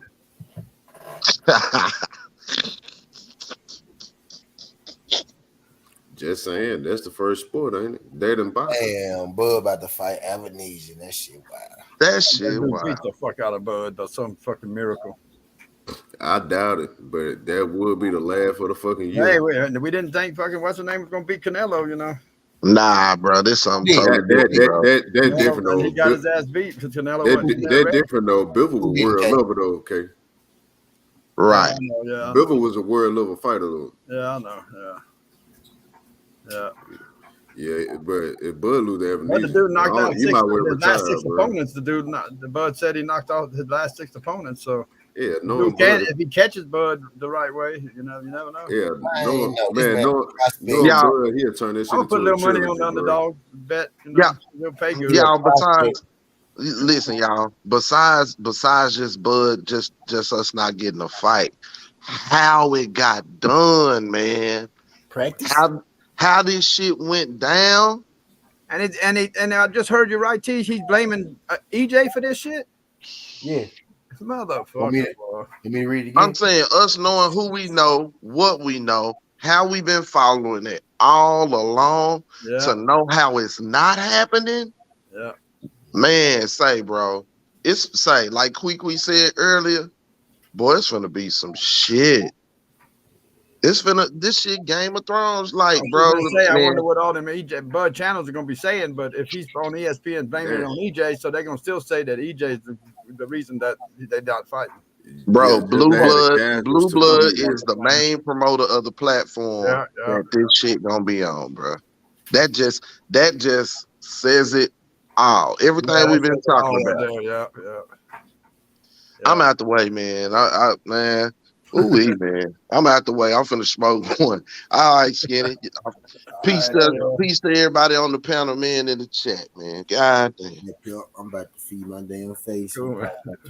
Yeah, I ain't buying a damn pay-per-view. I will be Hell streaming no, that boy. $39.95 for that pay-per-view. No, I can't support that. And I ain't go push or promote no shit like that, but I can't support that. Now I'm saying I ain't gonna be out here telling people don't buy this shit, but nah. Yeah, you can buy it if you want to, but I'm not. I'll never buy it anyway. Shit, we don't. Yeah, buy I would say if you want to buy it to support them, you go ahead and do your thing. Don't buy shit anyway, man. I'm gonna watch football that day. Now I would have bought Blue Blood shit for sure. I would have bought Blue Blood shit. I just don't believe in paying for fights that I don't want to fucking see. Something that just seems shady. That's just me. I just refuse to pay for fights that I don't want to see. Won't do it. I ain't paying for it, but I'll probably watch it just to see. Just hope to hell like he gets knocked out.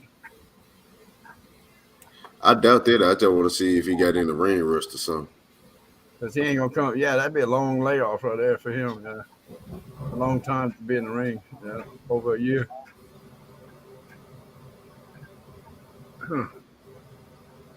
If he lose this fight, he's worse off than I fucking thought. I can say that because I ain't really expecting him to lose. Pushing that shit that it's all EJ's fault and all that shit. See, and you're gonna have all them fucking Mike Tyson and all them motherfuckers gonna be riding on the shirt tail too, saying it's EJ's fault. Yeah, that this fight didn't happen. Nah, Bud going there looking like a bag of shit, didn't we? That's a bunch of shit right there, man. I don't know, bro. You know, people gonna blame who they want to blame. Yeah, they're gonna both blame. Yeah, they're gonna blame each other. EJ's gonna say that it's Bud that didn't come to the terms, and but I guess if I just feel off, don't feel right. It don't feel right. Like the fight being announced don't feel right. This shit feel like the fight everybody's been waiting on for fucking years now, and all of a sudden it's the perfect time for them to do it. Then all of a sudden, bam, they're not doing it. That's so fucked up. The Avenesian fight don't feel right. I feel like I don't see why they didn't fucking strip Bud from his title or something and fucking make or make him fight for that fucking undisputed, man. See, voluntary defense. That's so fucked up, man. I just feel like if you knew you weren't gonna fight that man, you could have just said this shit instead of just having people. Look what they did. I mean, look what they did the minute fucking Charlo got undisputed, man. It wasn't even the weekend wasn't even over yet. They fucking popped him with a mandatory, or he got stripped. You got mandatory. Agree to the mandatory, you're gonna get stripped. Shit, I don't like that. I don't think they like Jamil. Well, I don't know why, but I don't think they do. The boxer, man, be fair, do it to everybody. Goddamn, man, that's fucked up. You know that shit ain't equal. Yeah, that ain't gonna happen. No. That's them Al Hammond fighters, bro. Don't give them no leeway. I just think it's shitty that Bud's gonna do that shit to him. The boy worked his ass off to get them 3 straps, man, and all it needs is that one more strap, and Bud's gonna hold it from him and keep him from getting it, man. That nobody held it out on his ass to get undisputed, He got his shot to get undisputed at 140. Yeah, that's some soft shit. That's fucked up. So all that talk, that Bud talking all that shit, saying he's going for 3-time undisputed, all that bullshit, that was all cap, man. That fucking bullshit. Undisputed popcorn chicken of the world. Yeah. He's still out here pretending like he gonna fight that man. And he's not. He gonna keep making fights based on the fact that he getting everybody thinking that he about to fight this dude. That's how he They ain't gonna make no fucking money in Omaha. You know that. That shit ain't gonna sell, man. You know that shit ain't gonna sell much, man. That's where most of The local crowd. That's where most of the money gonna come from. Shit, he gonna sell out there in Omaha. Yeah, He just Yeah, gonna do but I shit on mean, the how pay-per-view. big of a venue they gonna have at Omaha? Come on, man. The Shit, Civic that Center over there. probably the football stadium. That's what I do. Maybe about 10,000 at the most. They got the Civic Center over there. I use that damn football stadium. About 10,000. But it'd be outdoors in fucking the football stadium. Be outdoors, huh? In December.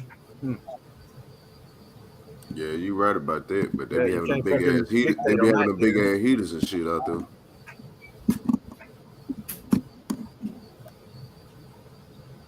It's Yeah, the it's fucked venue. up, man. It's the venue in Omaha. 1,000. I forgot what it was, but he used it before. I'm gonna be over this shit tomorrow. I ain't talking about this shit tomorrow. I just had to drop news that that fight was gonna happen.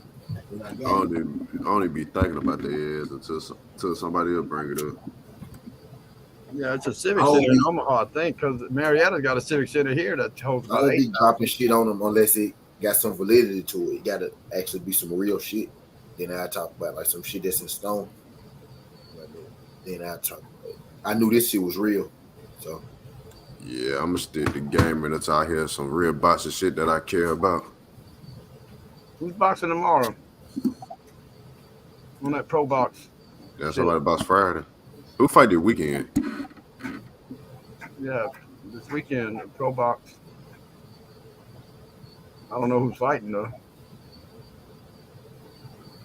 I know D Free said he bet on somebody with a knockout, but he don't remember the guy's name. Let me see.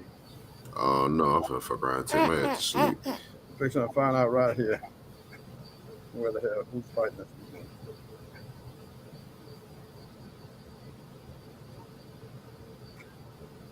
Son of a bitch, man. People been saying that shit for a long time, though. This fight ain't gonna happen, man. Like Ricky and all Really that. what Bud- Steve, really everybody what- saying that shit. really what Bud did, Bud pulled a fast one. He pulled a fast one on him because if he would have told Earl in advance, Earl could have actually had a fight for December. Yeah, that fucked him up. That fucked him up there. He let Earl out the loop because he didn't want Earl to have a fight. That's what happened. And I think, man, he used us. He used us and the people that we watched. Type shit against us shit. They didn't want Earl to know he was gonna fight in December because they didn't want Earl to stay tuned up and ready shit.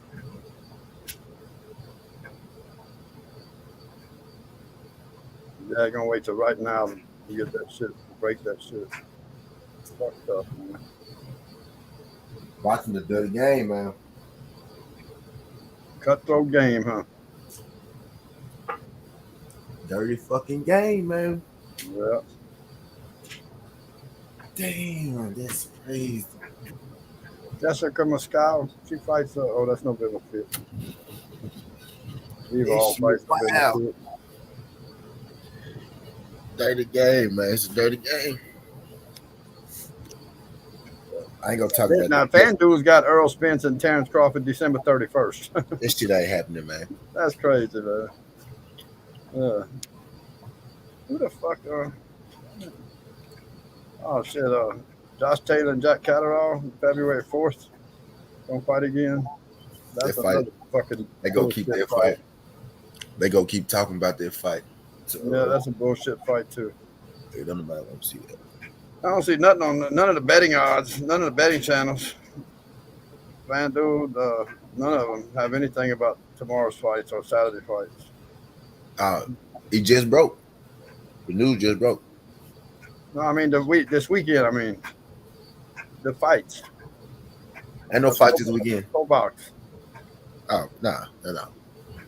Who's fighting Saturday or tomorrow? I don't even know who fighting on Pro Box. I think October 21st.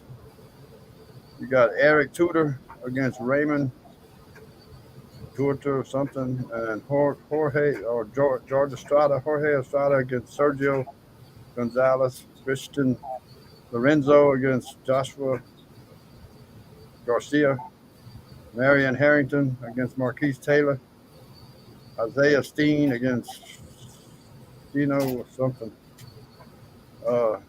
October 22nd, Moley against Sandra something. I don't know who none of them people is. Lucas Decays, Frank Rojas against some fucking names I never heard of, man. God, Donaldson Lopez against somebody. I'm watching football in UFC this weekend, guys. There's a bunch of fights though. We ain't got none of them. Just don't know who the fuck they are. If I could bet on them, I'd watch them. I can't bet on them, so. James McKenzie against Robert Sims. Diego Santiago.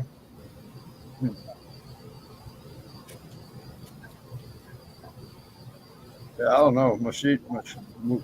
Mauricio Lara. I know who that is. Against Jose Sam Martin. Yeah. Sandor Curvas against Angel. Sandor Martin. Sierra. Out of all the names you named, I know 4 people. Yeah. But that's all the fights. That's on FanDuel. I know Garcia and FanDuel betting, yeah, FanDuel. Well, FanDuel only got one, actually 1, 2, 3, 4, 5, 6 of them that's actually lit up for FanDuel on the 22nd. Let me check. Marlon Harrington against Marquise Taylor. I don't know. That's fucked up. And the rest is next week, the week after. Yeah. Lomachenko fights, huh? October 29th against Jermaine Ortiz. Mm-hmm. Fucking fighting to nobody, man. And what's her name fights? Katie Taylor fights. Yeah. She fights Karen Elizabeth. Some kind of shit. Yeah. This ain't right. This fucking gotta be fucked up. Jessica McCaskill fights Chantel Cameron. That's the 5th fight. That's the 5th. Yeah, the 5th, yeah. I got October 31st, Conor McGregor versus Floyd Mayweather. That's so stupid. That ain't happening, man. They turn that shit down, dumbass. I don't know who's fighting tomorrow, man. I don't know half the motherfuckers that's fighting. FanDuel used to didn't put bullshit fights up there. Then they be putting bullshit fights up there. Yeah. We got I don't know who's fighting in MMA yet tomorrow, but we'll figure it out. We got a lot of basketball tomorrow, man. Yep.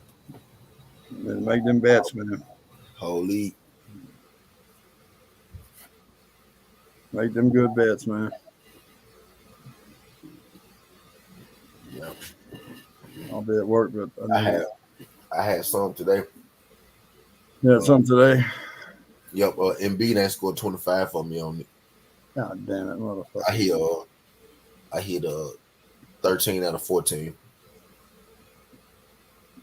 Embiid ain't scored 25. James Harden drop them points down, man. Drop them points down so you hit something. I did. I had everybody else points was low. He the only one I have for 25. I picked the wrong person for 24. Well, he made it the other day. Type shit, but yeah. I ain't gonna do from now on. To break the ice, though. To break the ice on that shit, you gotta just bet smaller bets. From now on, I'm gonna only do 20 points. I ain't going over 20 points. Yeah. Do 20 points and just to break the ice, man. You might not win that much, but just to win it. I did it. Break the ice for that shit, man. I get close to it. I'm gonna hit the ass tomorrow. I ain't going over 25. Matter of fact, I'm gonna do this shit down. Do what I was doing before I started. Yeah, this is a long season, man. We start making bets like that. We're gonna hit that shit one day. Yeah, this shit right here, man. I don't even have to pick a winner. I don't pick a winner, and I just be picking the prop. This shit live. Yeah, it make the game even more fun because I don't got a trip 14. You I just do literally the could over just and bet. under. I literally could just bet on my favorite. No, I don't even do that. I literally just I go to my favorite players and I just pick a Yeah, stat. just do the props. Yeah, yeah, I pick a stat line. Shit be so fun. yeah. The props. Yeah, the props are cool as shit, man. Everything. It make the games better. Yeah. In this basketball, there's so many props on basketball. Hell yeah, man. I was looking at that on FanDuel. Yeah, there's so many. I said this year. I'm busting their ass up on basketball. And I'm gonna do just that. I'm prop betting their ass. Hell yeah. I'm gonna get them though. I'm get them soon too. I feel it. I'm gonna get them. I hit it's like every time I only miss like one or two of them. You know, Christian McCaffrey went to the 49ers. Mm-hmm. Yeah, 49ers got him. I broke that news while I was breaking Bull news. So the second they traded him for next year's picks, a second round, third round, and fourth round next year, and then a sixth round the following year. So they're giving up 4 draft picks for him. Yeah. Rebuild mode. Hey, rebuilding like a motherfucker. Who's doing tomorrow? What do we got tomorrow? I mean, as far as football, let's see.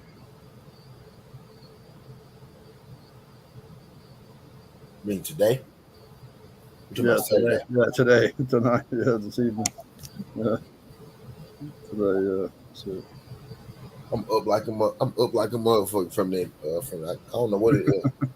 It got to be that, and I got to be that. Yeah, everybody's fucking shit pumping, boy. It's really a slow night. It's been a slow night for me. I ain't have to do too much tonight.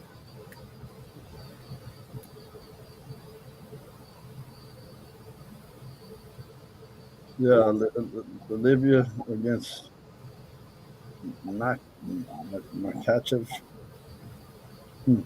Makachev. Let me see. That's at 2 p.m. tomorrow. No, Saturday, 2 p.m. Today in Abu Dhabi.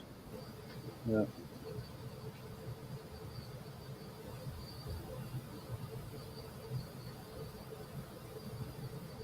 Mm-hmm. 1, 2, 3, 4, 5, 6, 7, 8, 9, 10, 11 NBA games. The Grizzlies go beat the Rockets. Golden State go beat Denver. Phoenix go beat the Trailblazers. Well, this is Thursday's game. Virginia beat Georgia Tech. What? Yeah, 16-9. Georgia Tech lost. You stupid motherfucker. Troy beat South Alabama. Yeah. The Knicks go beat the Pistons. They should. Oh no, I'm still away from it. Dak and Tua playing this weekend. Man. Well, we already seen what Hopkins said. Dak, Tua, and Hopkins all return in week 7. We've seen what Hopkins did tonight. That motherfucker went off, man. Yeah. Oh, Sean O'Malley fights tomorrow, Saturday too, huh? Yeah, I think so. Against Petr Yan, yeah. Peter Yan or whatever. Oh shit, that's the show. Yeah. Hell yeah, man. That's what I want to see that, Sean O'Malley. Yeah. That'd be a good one to fight. Good to see that one. Hell yeah.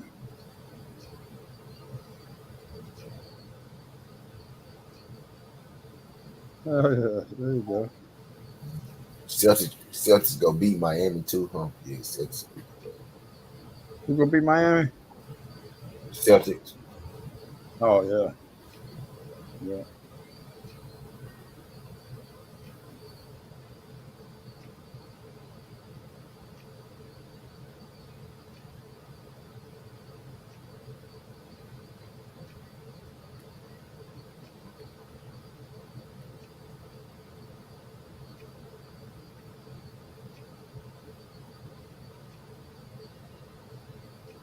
Clippers won tonight? Yep. Yeah, they beat the Lakers, huh? Yeah. Yep. Damn, the Clippers won a 17-0 run. towards the end of the game or something like that. Yeah. Yeah, the Bucks beat the 76ers. Yeah. The Philly and the Lakers both fell their first two. Damn. Lakers. I don't know what it is with the Lakers, man. Actually, Lakers and Philly look like they got the same problems. For real. Like LeBron, they said LeBron held to 20 points tonight. Held to 20. Yeah. What the fuck? What they want to do, man? He got to go fucking. He had 20. Westbrook goes ice cold, missing 11 field goals attempts tonight. He had 20 points, 8 assists, and like. Westbrook's the one that didn't do shit, huh? He missed 11. He said missed all 11 field goal attempts. It says. Who? Westbrook. Oh yeah. He went cold. He was hot yesterday, and he went cold today. It says Westbrook goes cold as ice, missing all 11 field goal attempts. Damn. He was taking out them fucking threes again. That motherfucker, they so stupid, man. They motherfucking 3-point shoot motherfuckers, boy. He ain't take that many threes. Everybody, man. Hurricanes lost to the Oilers. Damn. Flames lost to the Sabres. Devils beat the fucking Islanders.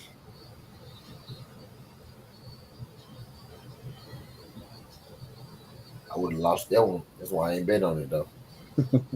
Hell yeah, I lost it too. I knew New Jersey. I knew New Jersey kind of good though. So I said I'm gonna stay away from them. Yeah, but I'd have picked the Hurricanes over the Oilers, which I know the Oilers are good, but I stayed away from that too. I stayed away from that one because I would have lost that one too. I'd have lost that. Now the Flames, I'd have took over the Sabres. I did lose that one. I picked the Flames and they lost for me. I did pick that. Yeah, they lost that, and the Devils over the Islanders. I'd have got that one right. Yeah. Golden Knights against the Jets.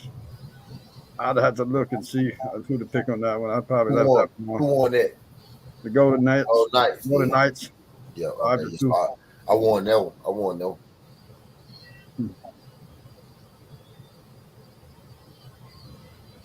Just need to get more. They need to get a couple of weeks going. About a month in the season, then I'll know more about the teams, how they playing.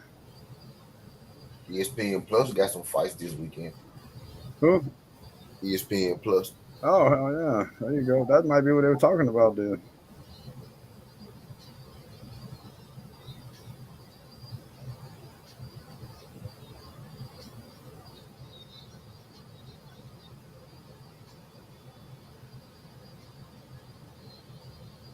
The CNO sells the 76ers and the Devils. Damn. Oh, Moore. Elijah Moore for the Jets. He's asked for a trade. He's ready to go. He asked for a trade. Yeah, because they ain't giving him the fucking ball. Yeah, he don't want to be there no more. Yeah, they're fucking his career up. They need to trade him. Yeah, I guess if you don't want to be there, yeah, you might as well trade him, shit, because he ain't gonna do shit for you. He ain't gonna try to better you, if he's pissed off. Favorite Raptors and the Nets. Raptors 1-0. Brooklyn Nets are -2.5 though. They're favored. Huh.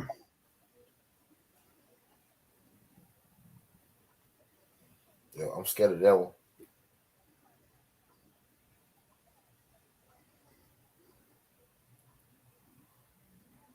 I'm scared of that Brooklyn Nets guy. My first mind tell me to pick him, but I got 5 locks tomorrow for my NBA. For the NBA? Yep, and that damn show ain't one though. I'm making my prop bets right now. But yeah, I got 5 NBA lock games. I'm gonna do a Southern T on it tomorrow. I'm gonna wake up in the morning. I'm gonna drop my betting. I'm gonna drop my betting videos. So who is the 49ers playing there?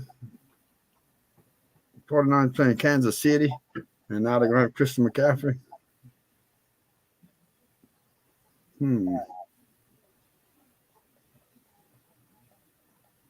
Damn. And they were talking about that's what 49ers are built for. They're a running team, man. The past decade, that's all they built. Their whole team is built around the running game. Just last year with the six draft picks they picked last year of all them running backs, none of them panned out to be not that great.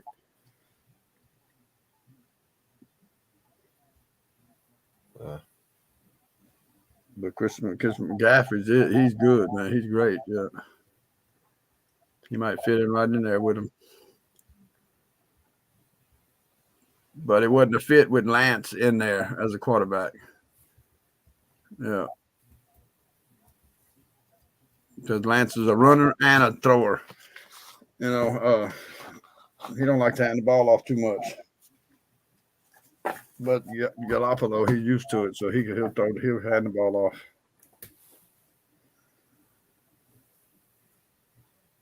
That's what I was hearing. I was listening to all that shit today. Yeah.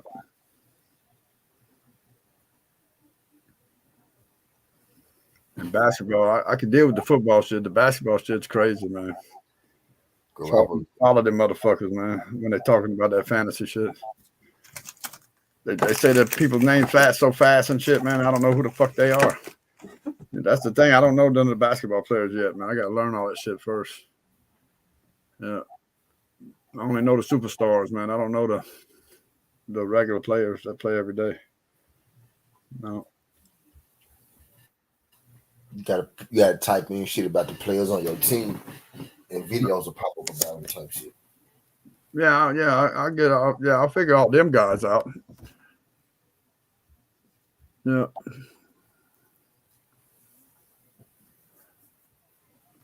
I'm gonna just plug in the holes, man. That it's pretty self-explanatory how to set it up. You know, because you hit move and it's gonna pop up where you can move them to. Yeah. I'm gonna just put the highest scoring motherfuckers in there every day. I'm gonna keep the highest scoring motherfuckers in there that I can. That's the only way I'm a half-ass compete. Maybe I ain't gonna be to compete with that shit.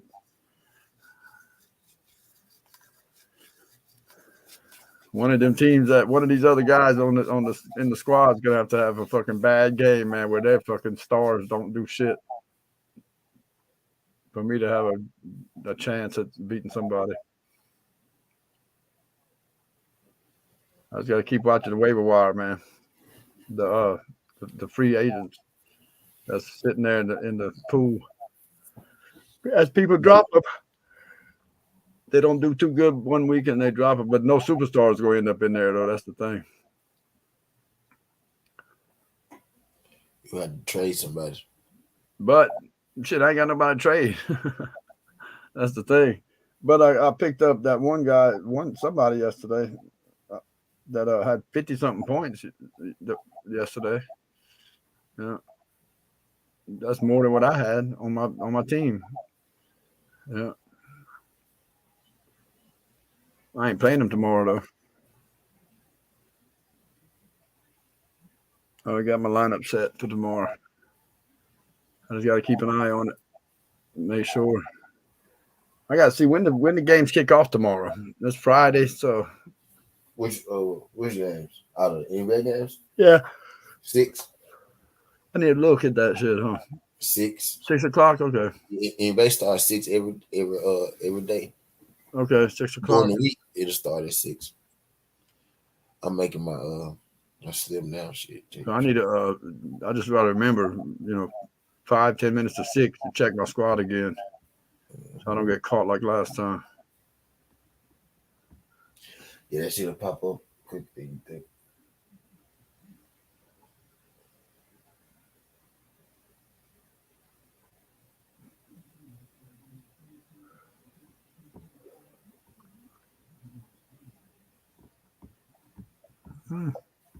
Let's see what that is.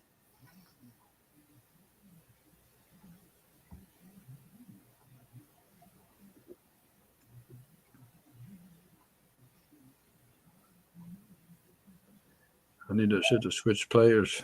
So I mean switch days on it.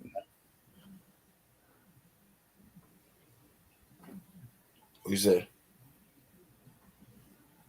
Son of a bitch. I'm not going. Damn it. It's a lot of games tomorrow. I don't know who to take on the props. Clark. I only want one person from Indiana. I know. One person. I don't trust none of them other niggas that got up here. Indiana playing the Spurs, there ain't a whole lot to choose from. You know, games they got who I played today. Damn it. Damn it.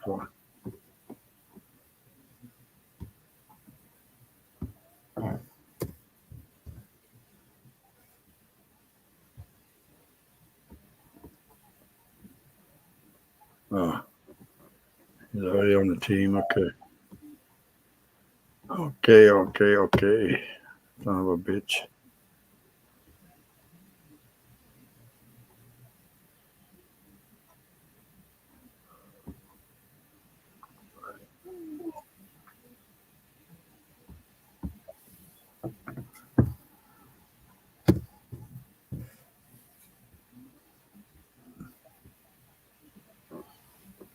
A1 got that motherfucker.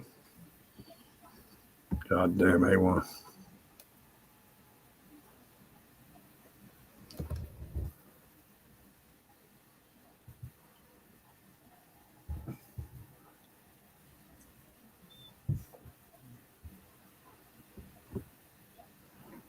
You about got that motherfucker too. Goddamn.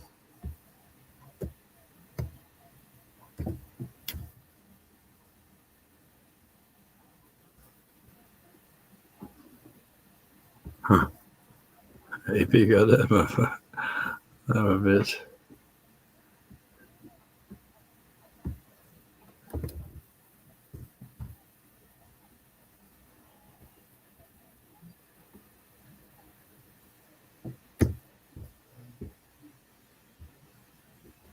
Oh yeah. They all go on the motherfuckers there.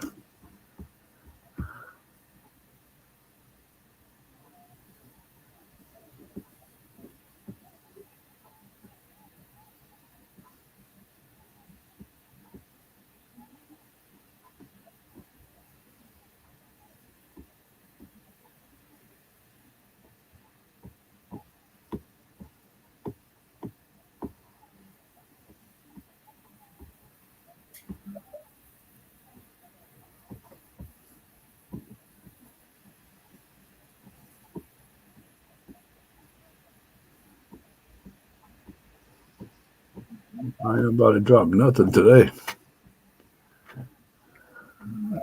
Nothing good.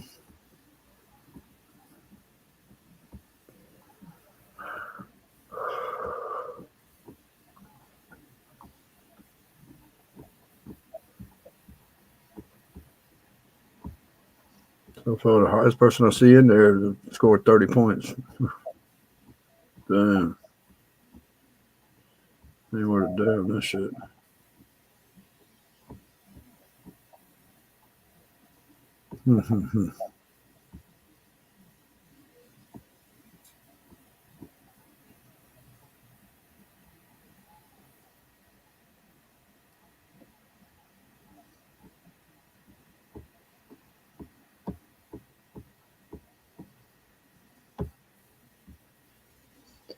I'm not even tired. I stayed up all night last night and worked all day today. I'm not even fucking tired. Damn it, man. Fucked up.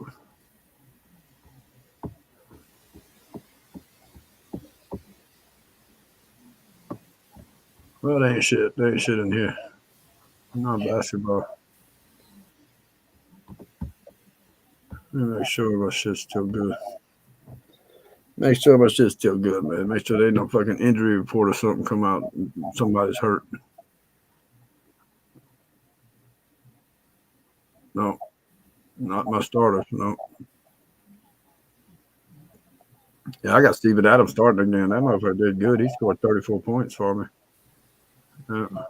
I ain't do too good. I ain't do too good tonight. But my lineup for tomorrow. gonna be vicious. Yeah, I got a shooting guard, John Concha from Memphis. Yeah, I know you're talking about. He scored 56 points, man.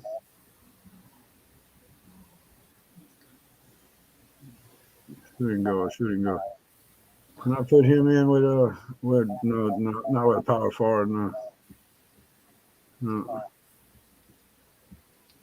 I'll take Draymond Green's ass out of there, man. But I can't, not with him. Oh, you got Draymond. Yeah, that motherfucker scored 23 points, man. That sucked. Yeah, Maxey didn't do good tonight for me, man. He only scored 25.5. Well, I had 3 players. I had 1 player that scored 0, and 1 player was hurt right at game time. They pulled him out to get. They put him on. You know, he was hurt. He didn't play. And then the other one played 8 minutes and got hurt. He had 11 points in 8 minutes, and he got hurt. And he was out the rest of the game. So 3 of our players didn't get shit. You know. Right. But I ain't got no superstars on this team. I got Kyrie Irving. That's the only one I got. Yeah, I was looking at your team, man. And Draymond Green, and the rest are just all regular players, man. Nobody. I mean, everybody else scoring fucking 80, 70, 80, 60. The highest person I had was 50 with Gary Trent Jr. He had 50 points. That was the highest person I had, yeah. Need to strengthen up a little bit, man. Huh? Need to strengthen up your team a little bit. I can't right now, shit. I gotta see something. I might have something for you. I check. I see if I can have something that can tighten you up, man. Yeah, I was the lowest scoring person yesterday. Man, I'm doing all right so far, man. I only did 200 something points. I didn't even break 300, man. So. Yeah, you get there, man. Make a couple adjustments. Let's keep on checking the availability what's going on with certain But Kyrie Irving, see, he just didn't go off, man. He only had fucking a few points yesterday, man. Game points, you know. He didn't have shit. He played 34 minutes, but he was 6 of 19. Wow. He missed everything, man. He wasn't hitting shit. Only had 2 rebounds, 5 assists, 2 steals. He missed 6 3-pointers, and he missed 13 field goals. What the fuck? Yeah. That motherfucker, boy. He killed me, man. And he only scored 15 points. Easy. Yeah. So hopefully he does better, you know. Which I'm sure he will in different games, you know. They gotta get rid of Ben Simmons, man. That motherfucker just fuck up everywhere he goes. He only been 2 places. He could have scored me about 80 points, 70, 80 points like everybody else's stars. Like Draymond Green's not a shooter, but he didn't even have but 5 rebounds and 5 assists. You know, 2 points, 2 buckets. Yeah, that's all he had. That shit's a trip, man. How them points go up and down, up and down, up and down, man. Yeah. Yeah, I hit 40, and I'm like, hell yeah, I got somebody in 40. They finished the game, they got 32. I'm like, what the fuck? You had 40 at one time, goddamn, what the fuck happened? Then I look on there, and you got turnovers and shit. Like, god damn. I guess every missed field goal, you get something deducted, I'm sure. Yeah. Crazy, man. Eric Jordan was on my bench, man, and he fucking had 31 points off the bench. You know, if he'd have been in the game instead of the motherfuckers I had in there that didn't play at all, because I checked it an hour before the game started. You know, 5 o'clock, I checked it, and everybody was good. And then all right, Zoom Verse, we're going to do that for you, bro. We'll check it out. Huh? No, Zoom Verse was saying check out his community posts, help your boy get back into the algorithm. All right, no doubt. We'll do that, man. We'll do that. Zoom Verse. Zoom Verse, yeah. Help them so much. Open up that passing game. Who are you talking about? Open up what passing game?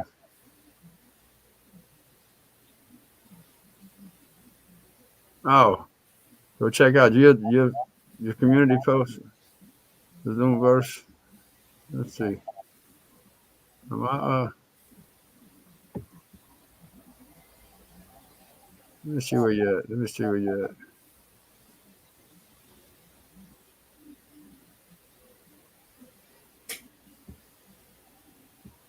Let me check you out, man. Let me see.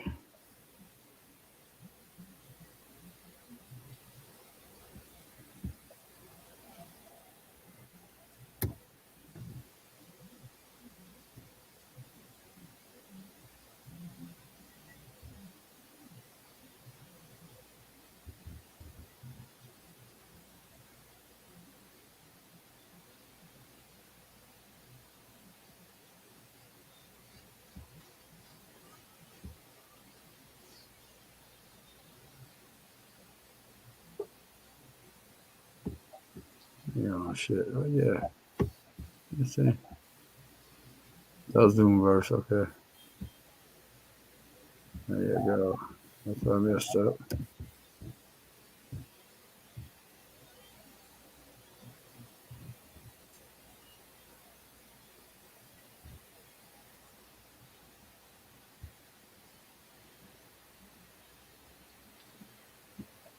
Yeah, there you are. I'm already subscribed and shit, so let me check out see what you got going on with it.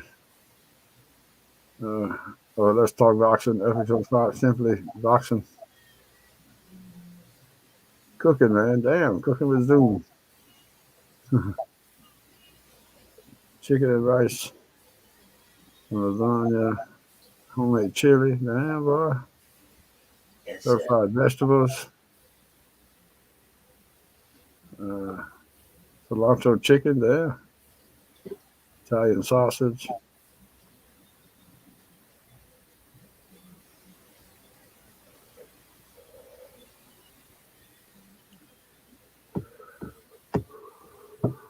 Yeah, man, you're a chef.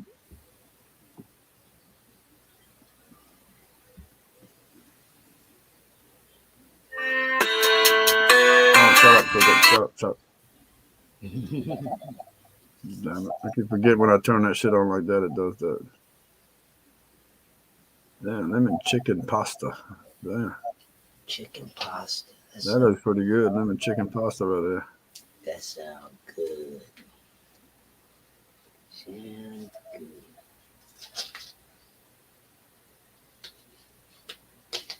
Homemade burger recipe. You know that Lipton onion mix in a package. Yeah. What's it called? I forgot what it's called now. Shit. It's dry stuff. It's dry, you know. The package. That dry seasoning in it, I guess. Lipton onion soup mix. Yeah. In a little package. Yeah. That's how I make my burgers with. I mix that shit up in the ground meat. That shit's good as fuck. That with a little splash of Dale's with it. Yeah. Dale's salty, man. Real salty. What? Yeah. Dale's. Good salty. Yeah, that's salty, boy. You gotta be careful with that shit. I like it, but you gotta just know how to use it. Be sparingly with it. I'm watching Zoom cook some French toast, man. Some stuffed French toast. What the hell you stuffed that with, man? What the hell is that? I ain't listening to it. I'll have to listen to it later on to see what it is.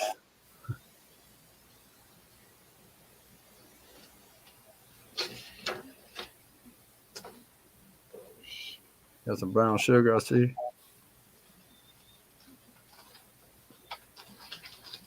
The fuck is that? Cheese? No. The bread? Cut up.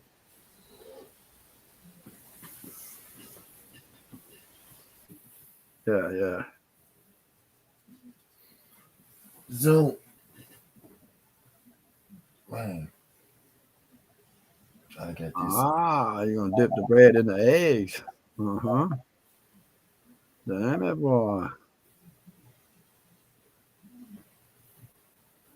Got a scrambled egg on outside the bread, man. Nice. Who cooking some shit? I'm checking them out, man. Cooking this shit right here. Stuffed French toast. Who you talking about? Zoomverse. Oh, okay. He's on his channel. He's cooking it. Yeah.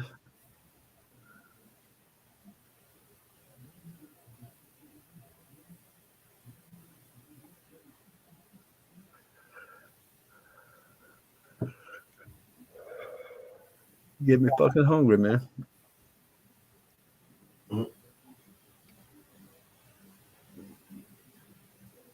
All I ate when I come home, I stopped at Checker Burgers again and got me just a fish sandwich and a cheeseburger. Just regular little small ones.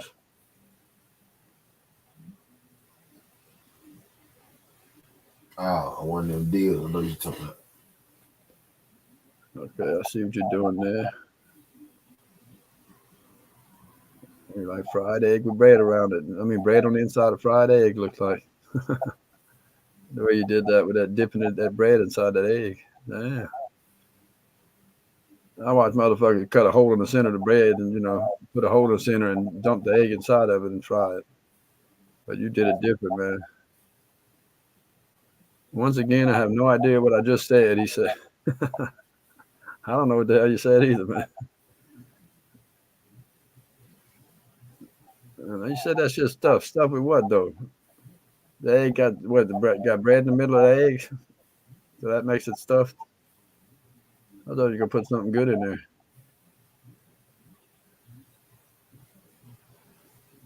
Yeah, you're like a chef, man. You putting the color to it and shit, man. Hell yeah, I got you, man. Let me hit the like button on that shit. Hell yeah, I like it. I'm gonna have to try that, dude. I'm gonna have to try it out, man. That look pretty good right there, man.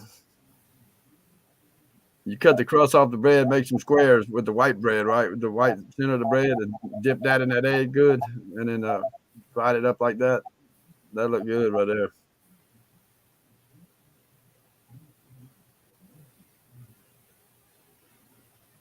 Yeah, I'm gonna have to watch all your stuff in there, all your cooking shit, man.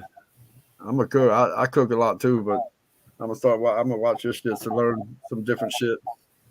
I just cook Cajun food, man. That's all I cook. Gumbos, fucking, shrimp etouffee, crawfish etouffees. Yeah, sauce pecans. I do all the Cajun shit. I cook everything in a black pot, man. Cast iron. Except gumbo. Gumbo, I cook it in stainless steel pot. That's it. Everything else in a black pot. I got 6 black pots, man. 6 different sizes. Crazy.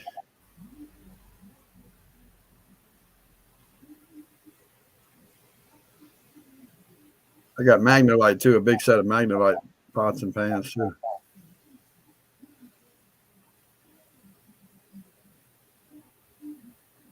Magnolite's cool because you can bake in them.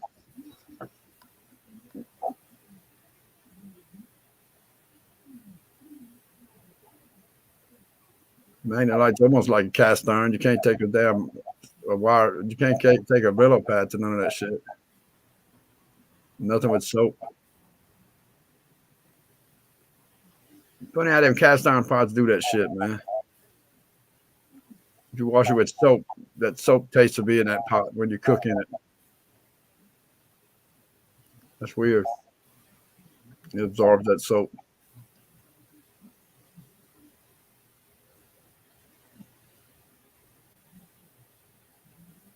But I hand wash it, but I wash it with soap. I just use a rag though. I use a sponge. I don't do nothing, no Brillo, nothing abrasive. But I hand wash it with soap. Hell yeah. I ain't crazy, man. I ain't doing that shit with just water. Fuck that.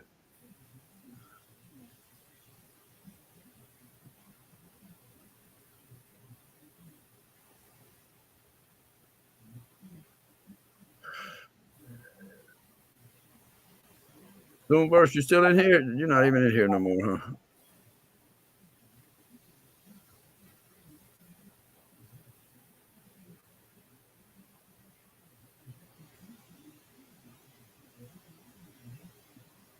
want to see if he's a chef or what, man.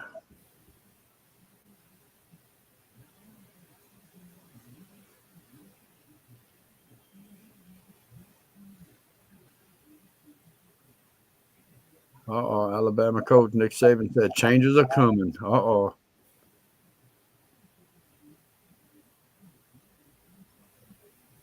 Nick Saban just called out his players.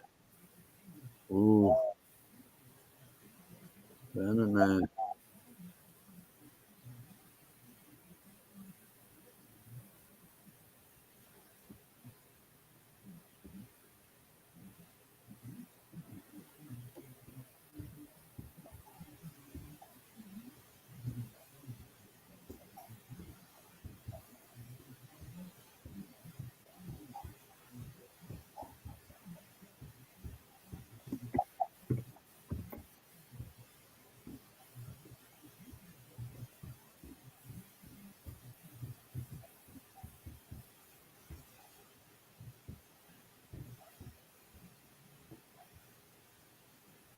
I need to go into your channel. See what else you got cooking in there. Some cooking, some chicken and rice. Veggie stir fry.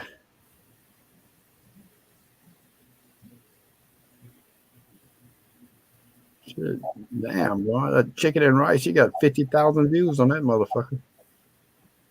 Damn.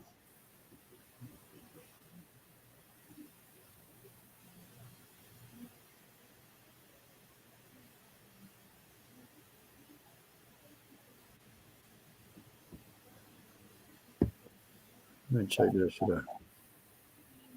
Homemade chili, what you do this shit with? Oh, it's ground chicken. Yeah, so you don't, because you don't eat beef. Okay.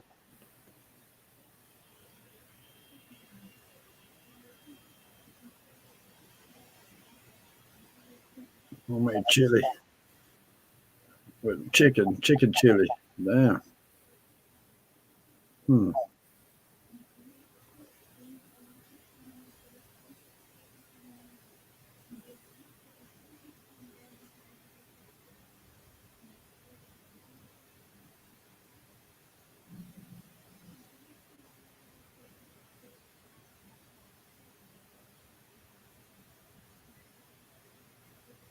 A lighter. Yeah, I see that, the color.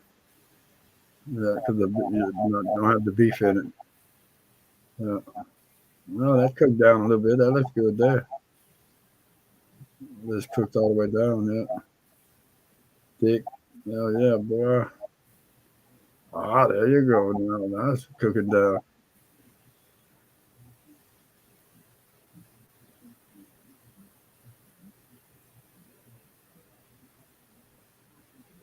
Huh.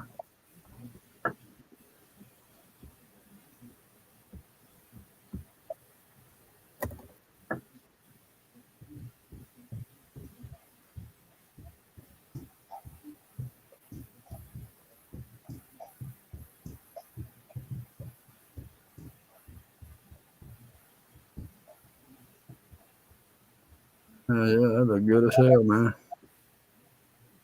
Huh.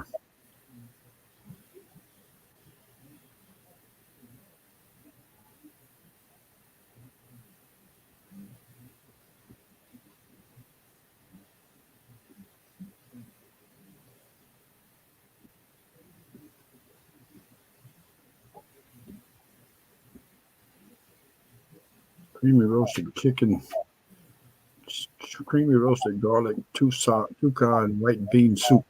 Damn.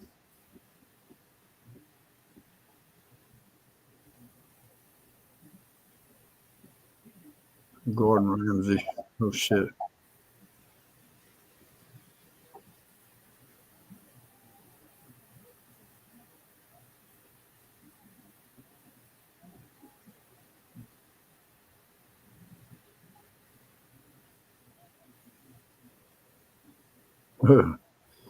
Homemade mayonnaise. Oh my god. Homemade chicken soup.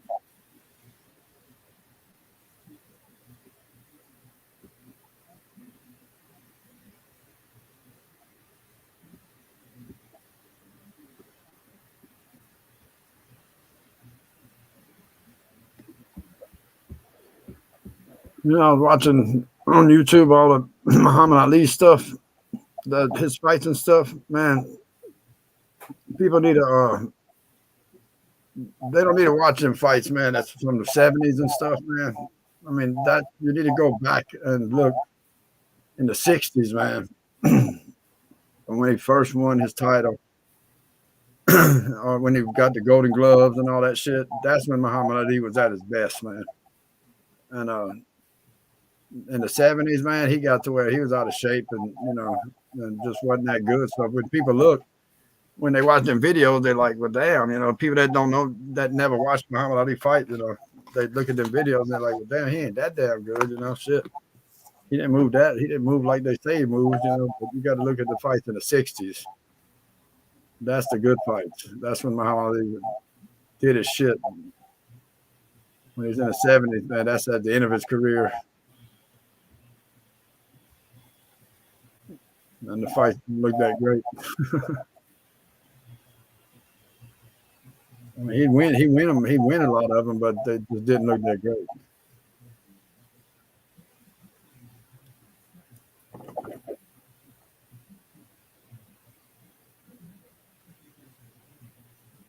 Well, young people coming up need to fuck. Cleanliness is next to godliness. DS, what's up, brother?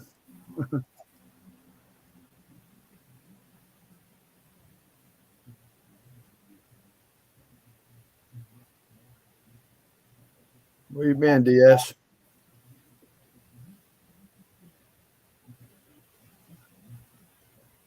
You at work, huh?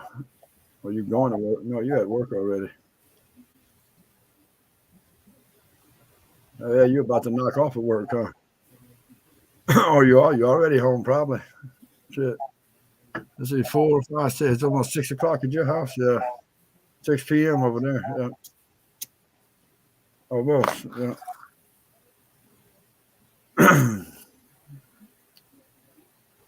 Shrimp with feta cheese. Yeah, that looks good as fuck, too, boy. Son of a bitch.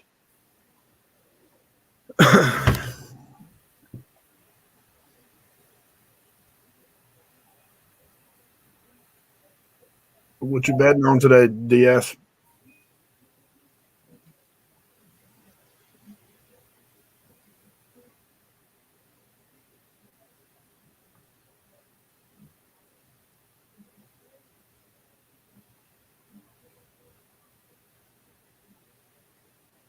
Man, it's cold the fuck in here, man. I got the heat on in here, but it's cold. Son of a bitch. Too many windows in this motherfucker, man.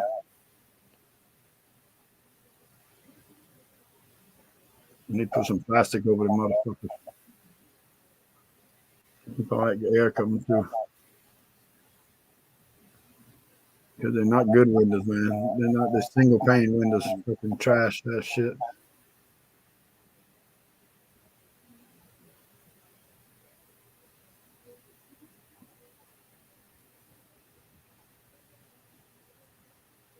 And none of them open. They're 6 foot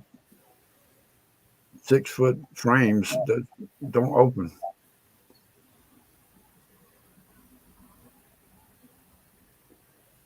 Kentoria, good morning. Good morning.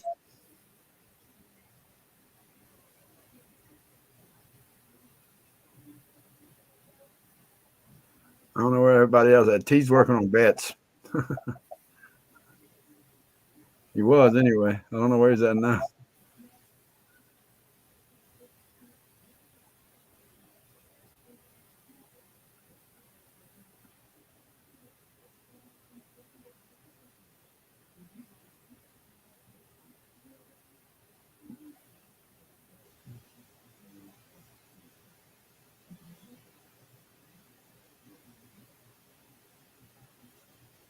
It's time, almost time me to start drinking coffee. Yes.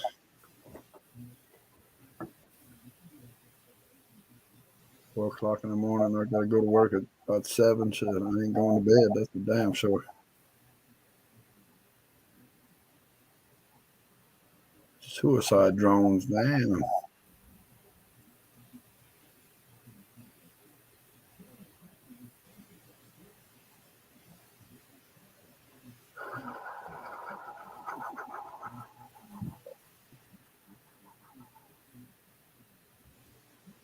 Right.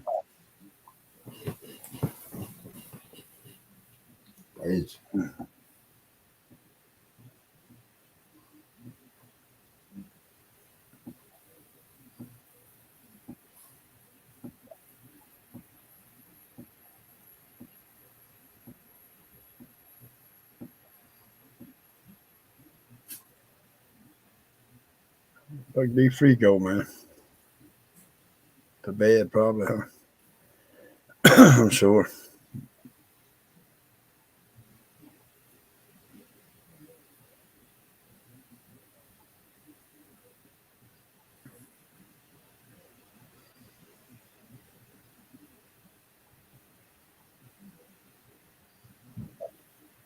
Me and my Saints got their ass kicked that bad, man, today. Son of a bitch.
Where everybody at, man?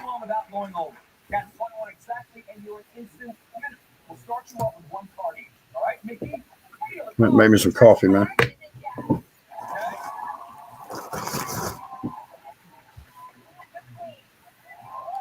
Time to drink coffee, man. Shit.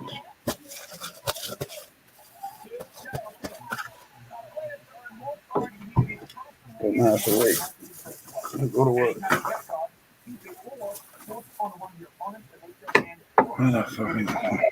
Damn it, man.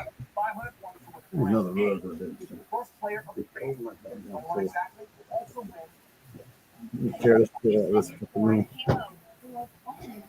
Son of a bitch. Son of a bitch. No, that's not it, bro. He's not this motherfucker. Some heat down in this shit, man. God damn it. Let's fuck it up. Turn that fucking heat lamp on.